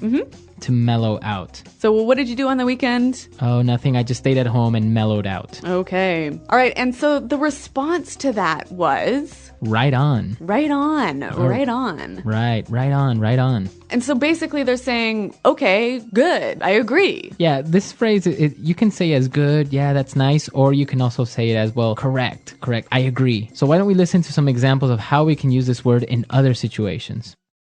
Example 1. Right on. You got a high score. That's amazing. Example 2. You got the job? Right on. Example 3. Jenny was right when she told me she thought Rick was no good for me. I should have listened to her. Okay, so I think that's pretty clear. We can see how it means correct or also, okay, good. All right, right on. And now we also have another word that's similar to far out. He said gravy. Gravy. Gravy. Gravy. Now, if you look it up in a dictionary, it's going to tell you something else, right? Gravy is a sauce you put on meat. Right. But in this case, we say gravy is cool. It's nice. Yep. All right, so gravy. That was gravy. Now, finally, at the end of their conversation, they said, wanna book. Okay, let's book. Book. So, to book as a verb. Yeah, interesting verb. It basically means to leave a place quickly. Okay, so we have to book. The police are coming. Right. Or, I gotta book, guys, I'm late. So book, to leave quickly, to leave suddenly. Yep, and that word is used quite commonly today, isn't it? Yeah, it's used among like younger people. You would say, yeah, let's book. This party is dead. Okay, great. So there's a lot of pretty cool phrases in this dialogue, pretty groovy phrases. Yeah. Why don't we hear them again in context?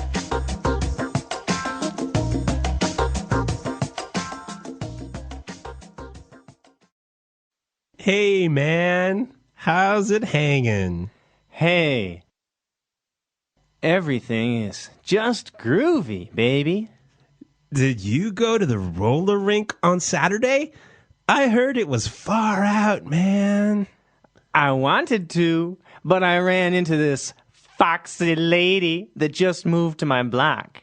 I was chatting her up a bit, and then we mellowed out at her place. Right on, right on. Well, Jim went to the rink with Sherry, and he said it was dynamite.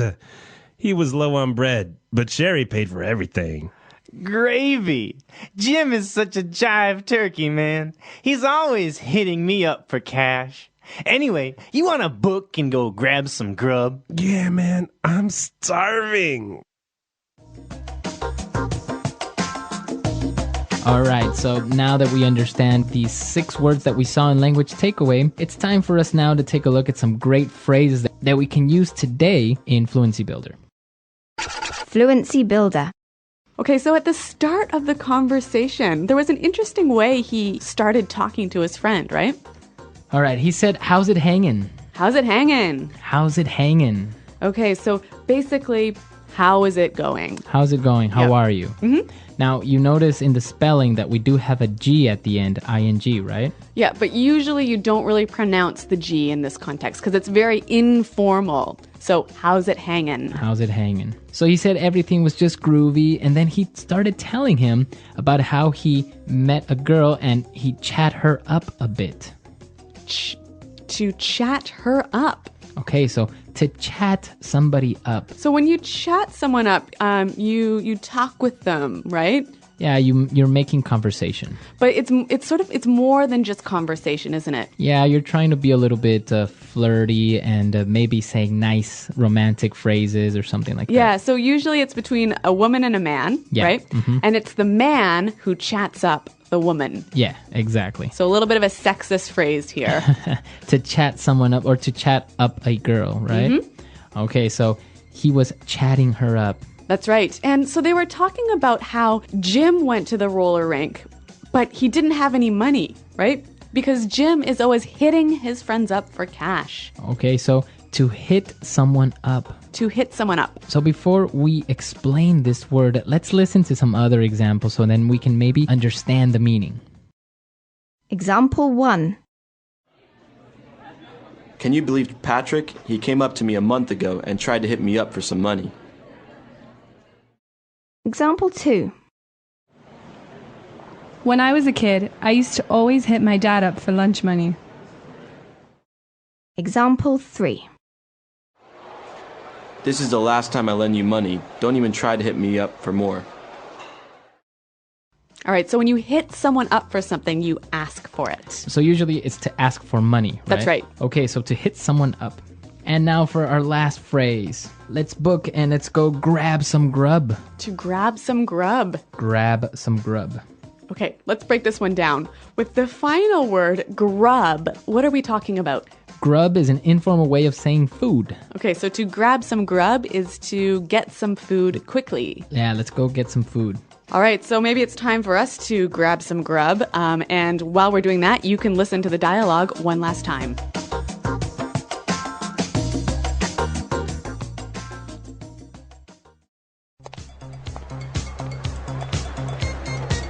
Hey, man, how's it hanging? Hey, man, everything is just groovy, baby.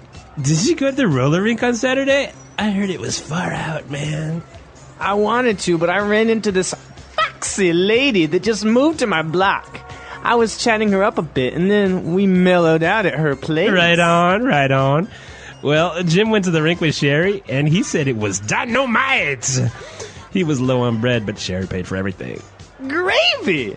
Jim is such a jive turkey, man. He's always hitting me up for cash. Anyway, you want to book and go grab some grub? Yeah, man, I'm starving.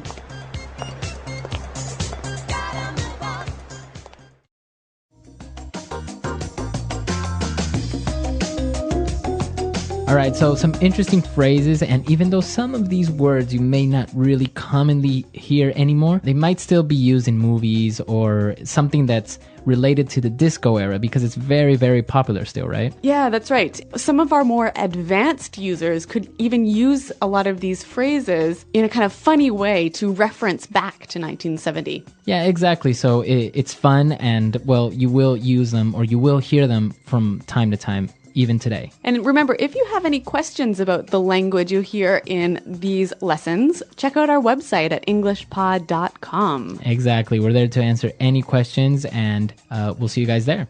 Thanks for listening, and until next time, goodbye. Bye. Hello, English learners. Welcome back to English Pod. My name is Marco. And I'm Erica. And today we have another romantic lesson. Kind of romantic. A little romantic. We got a boyfriend and a girlfriend, and they're apologizing to each other. Okay, so it's a very common situation, and we're going to be talking about love. We're also going to talk about different pet names that are commonly used in English. That are used with your boyfriend or girlfriend. Okay, very good. So let's listen to this dialogue for the first time and see what's happening with our couple.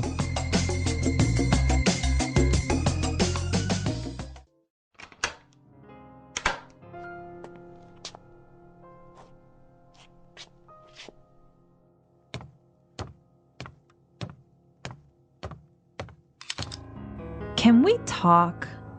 Sure, honey. We're talking now, aren't we? You know what I mean. Yeah, I know. I want to know where this relationship is going. I'm in love with you, and I need to know... You know, I think you're awesome. I'm awesome. Well, I guess that's my answer, isn't it? Honey. Look, if you don't love me, it's not a thing, all right? We've had our laughs, but I don't appreciate... Well, maybe it's just time we... Baby, I love you so much. You do? I love you, and I think you're awesome. Oh, I love you too. Come on, put the gun down. Oh, baby, I'm so sorry.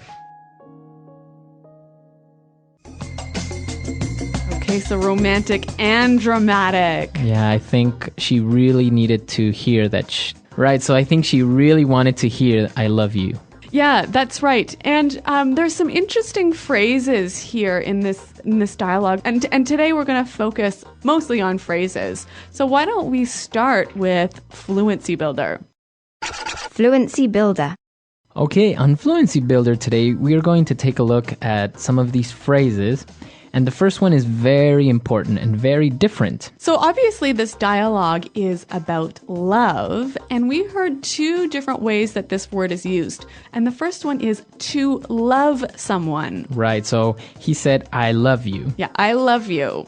We all pretty much understand what that means. Right, but they also mentioned to be in love with someone. Okay, so he said, I am in love with you. I'm in love with you. In love. Okay, so what's the difference between to love and to be in love? To be in love with someone means that you have these strong romantic feelings towards somebody. That's right. So you can only be in love with your boyfriend, your girlfriend, your husband, or your wife. So you can love your parents, you can love your family, but you can't be in love with them. You can only be in love with your girlfriend, boyfriend, husband, wife. That's right. Okay. So moving on to the next phrase. Now, the girl asked her boyfriend, can we talk? Can we talk? Can we talk? This is a very simple sentence. Right, we know the meaning, right? But why does she say, can we talk? Okay, so you use this when you want to start a conversation about something serious. Okay, so if you wanted to talk to me about my new shirt. I wouldn't say, hey, Marco, can we talk? Oh, I really like your shirt. Where'd you get it? Exactly, right? It has to be serious. It has to be serious. So usually, if somebody says, hey, can we talk? It means that there's going to be a serious topic. Yeah, it's going to be probably bad news. Maybe bad news. Yeah. So, can we talk? So, if your boyfriend or girlfriend tells you this, well, it's not a good sign. That's right. All right. And the last phrase that we have on Fluency Builder. You know what I mean. You know what I mean. You know what I mean. You know what I mean. All right. So, again, this phrase is very simple to understand, right? That's right. So, you know what I'm talking about. You understand me. But the interesting thing is that we can also make it a question. And it's all about the change in tone. Okay, so with this in mind, let's listen to two examples of the same phrase, but with different tones. And you try to see which one is the question.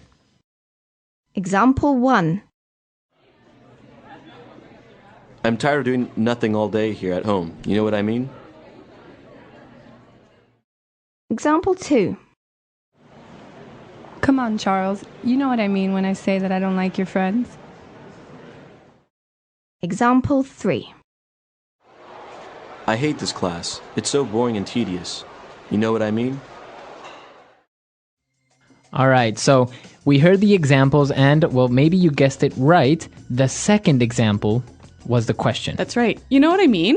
Right. So basically, you're asking the person if they understand your idea or they understand what you're talking about. So maybe you can say, so the professor wasn't very clear on his instructions, so how was I supposed to do the homework? You know what I mean? So you're asking me to confirm that I understand you. My idea. You understand what I'm saying. Yeah. Okay, and if it was a statement, I might say, hey, I don't like going to your mom's house. So I would say, what? What do you mean? Why? You know what I mean. Right. So I perfectly understand or know the reasons why you don't like going to my mom's house. I don't have to tell you. You know what I mean. All right. Very good. So you know what I mean. Great. So we've taken a look at these 4 phrases. They're very Simple, but the way that you use them gives them different meanings. That's right. All right, so let's listen to our dialogue for the second time. Let's slow it down a little bit, and then we'll come back and look at some more phrases.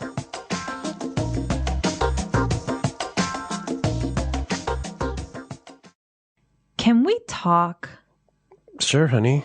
We're talking now, aren't we? You know what I mean. Yeah, I know.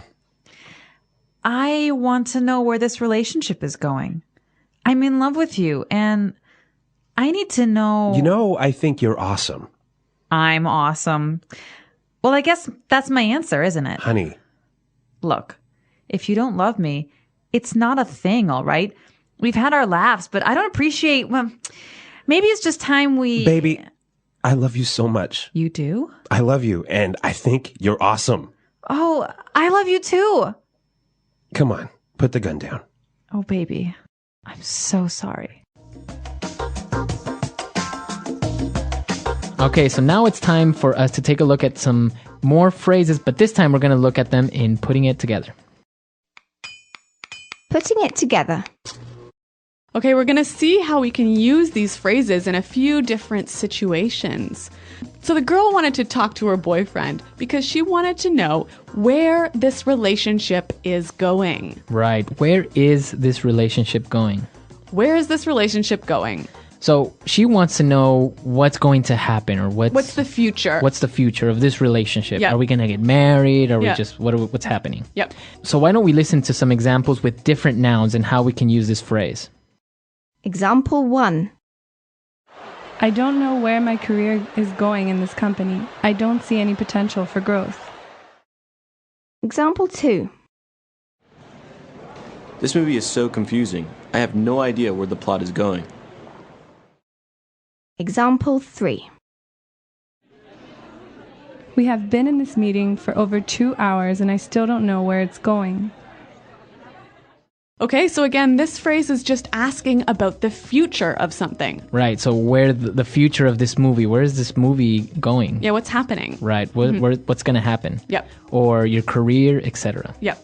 Okay, and so the girl, she was talking a little bit about her feelings, and she said, maybe it's just time we... Okay, so this phrase isn't complete yet. Yeah. We need to finish it. Yeah. But she is basically saying, maybe we should do this. Mhm. How can we finish the phrase? All right, so she could say, maybe it's just time we break up. All right. Or I can say, maybe it's time we have a baby. Ooh, Marco. All or right. even, maybe it's time we go home. Okay, so it's getting late. Let's go home. Maybe Yep. it's time we go home. Yep. So this is how we can finish this phrase. And what about our last phrase? So she also said, we've had our laughs. Okay, so that means we've had our good times. Yep. Okay. But we can change this to, we've had our ups and downs. Okay, or we've had our moments. Mm-hmm. Right? So that means we've had our good moments and our bad moments. That's right. Or we've had our issues. Okay, so that means we've had some problems, Yeah. we've had some difficulties. Mhm. Or even we've had our moments. Okay, so that means we've had... what is Special that? times. Yeah. Yeah. So that means we've had our special times, special occasions Yep. that we will always remember. That's right. Okay. So three really useful structures that you can change the words a little bit to slightly change the meaning. Okay, so it's time for us to listen to our dialogue for the last time. Now we're ready to understand everything. And then we'll come back and give you some examples of pet names in English.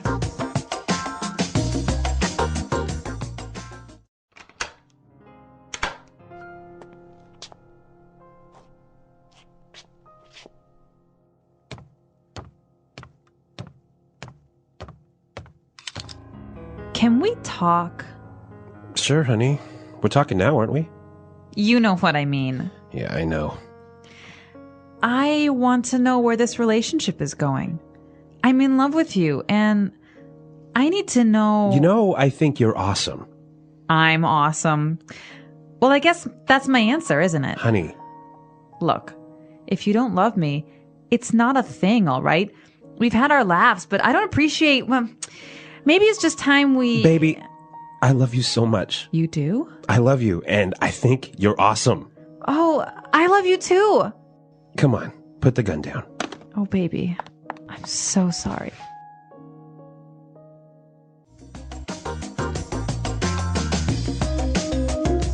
All right, well, Marco, you mentioned this word pet names. And what exactly is that? All right. So pet names aren't names for your dogs or your cats, Okay, right? right. They are those sweet names that you would call your boyfriend or girlfriend. Okay, so like baby. Okay. In our dialogue, we heard baby. Yep. Right? So we're not talking about a little child. Little child, no. Yep. This is usually how you would call maybe your girlfriend or boyfriend, baby. Or honey. Honey, right? Yep. Hey, honey, or honey, I'm home. Yep. Right? But we also have other ones like sweetheart or Darling. darling. Yeah. Or what about sweetie or cutie? Cutie. Oh. So some of these phrases can be a little bit like cheesy, maybe A little, like a little too sweet. too much. Yeah. Like snookums. Snookums. Snookums. Like snookums. Okay. Or honey bunny. Oh, yeah. We also have sweetie pie. Yep. Yeah. And some of them will make some up, right? Maybe they'll call their boyfriend Pooh Bear. Oh, yeah. Right? Yeah. Like, like Winnie the Pooh, Yeah. Pooh Bear. I heard dumpling is a common one. Also, it could be, you can make up your own phrase. You can make up your own pet names, right? Yeah. So I want to hear from our listeners. Are there any common pet names in your language? I know that in Spanish, we sometimes call we can sometimes call our girlfriend gorda, which Okay. actually means fat. But it's not Oh. in a bad way. Really? It's a sweet way of calling your girlfriend. So. And I know in French you can say ma puce, which basically means my flea. Yeah, so some of them, if you translate, you wouldn't really use in English. But let us know. Translate from your language or other ones that you've heard maybe in movies or talk shows. And come to our website, EnglishPod.com. Yep. Leave your questions there, as well as your pet names. And Marco and I are always happy to see you there. Okay, until next time. Goodbye. Bye.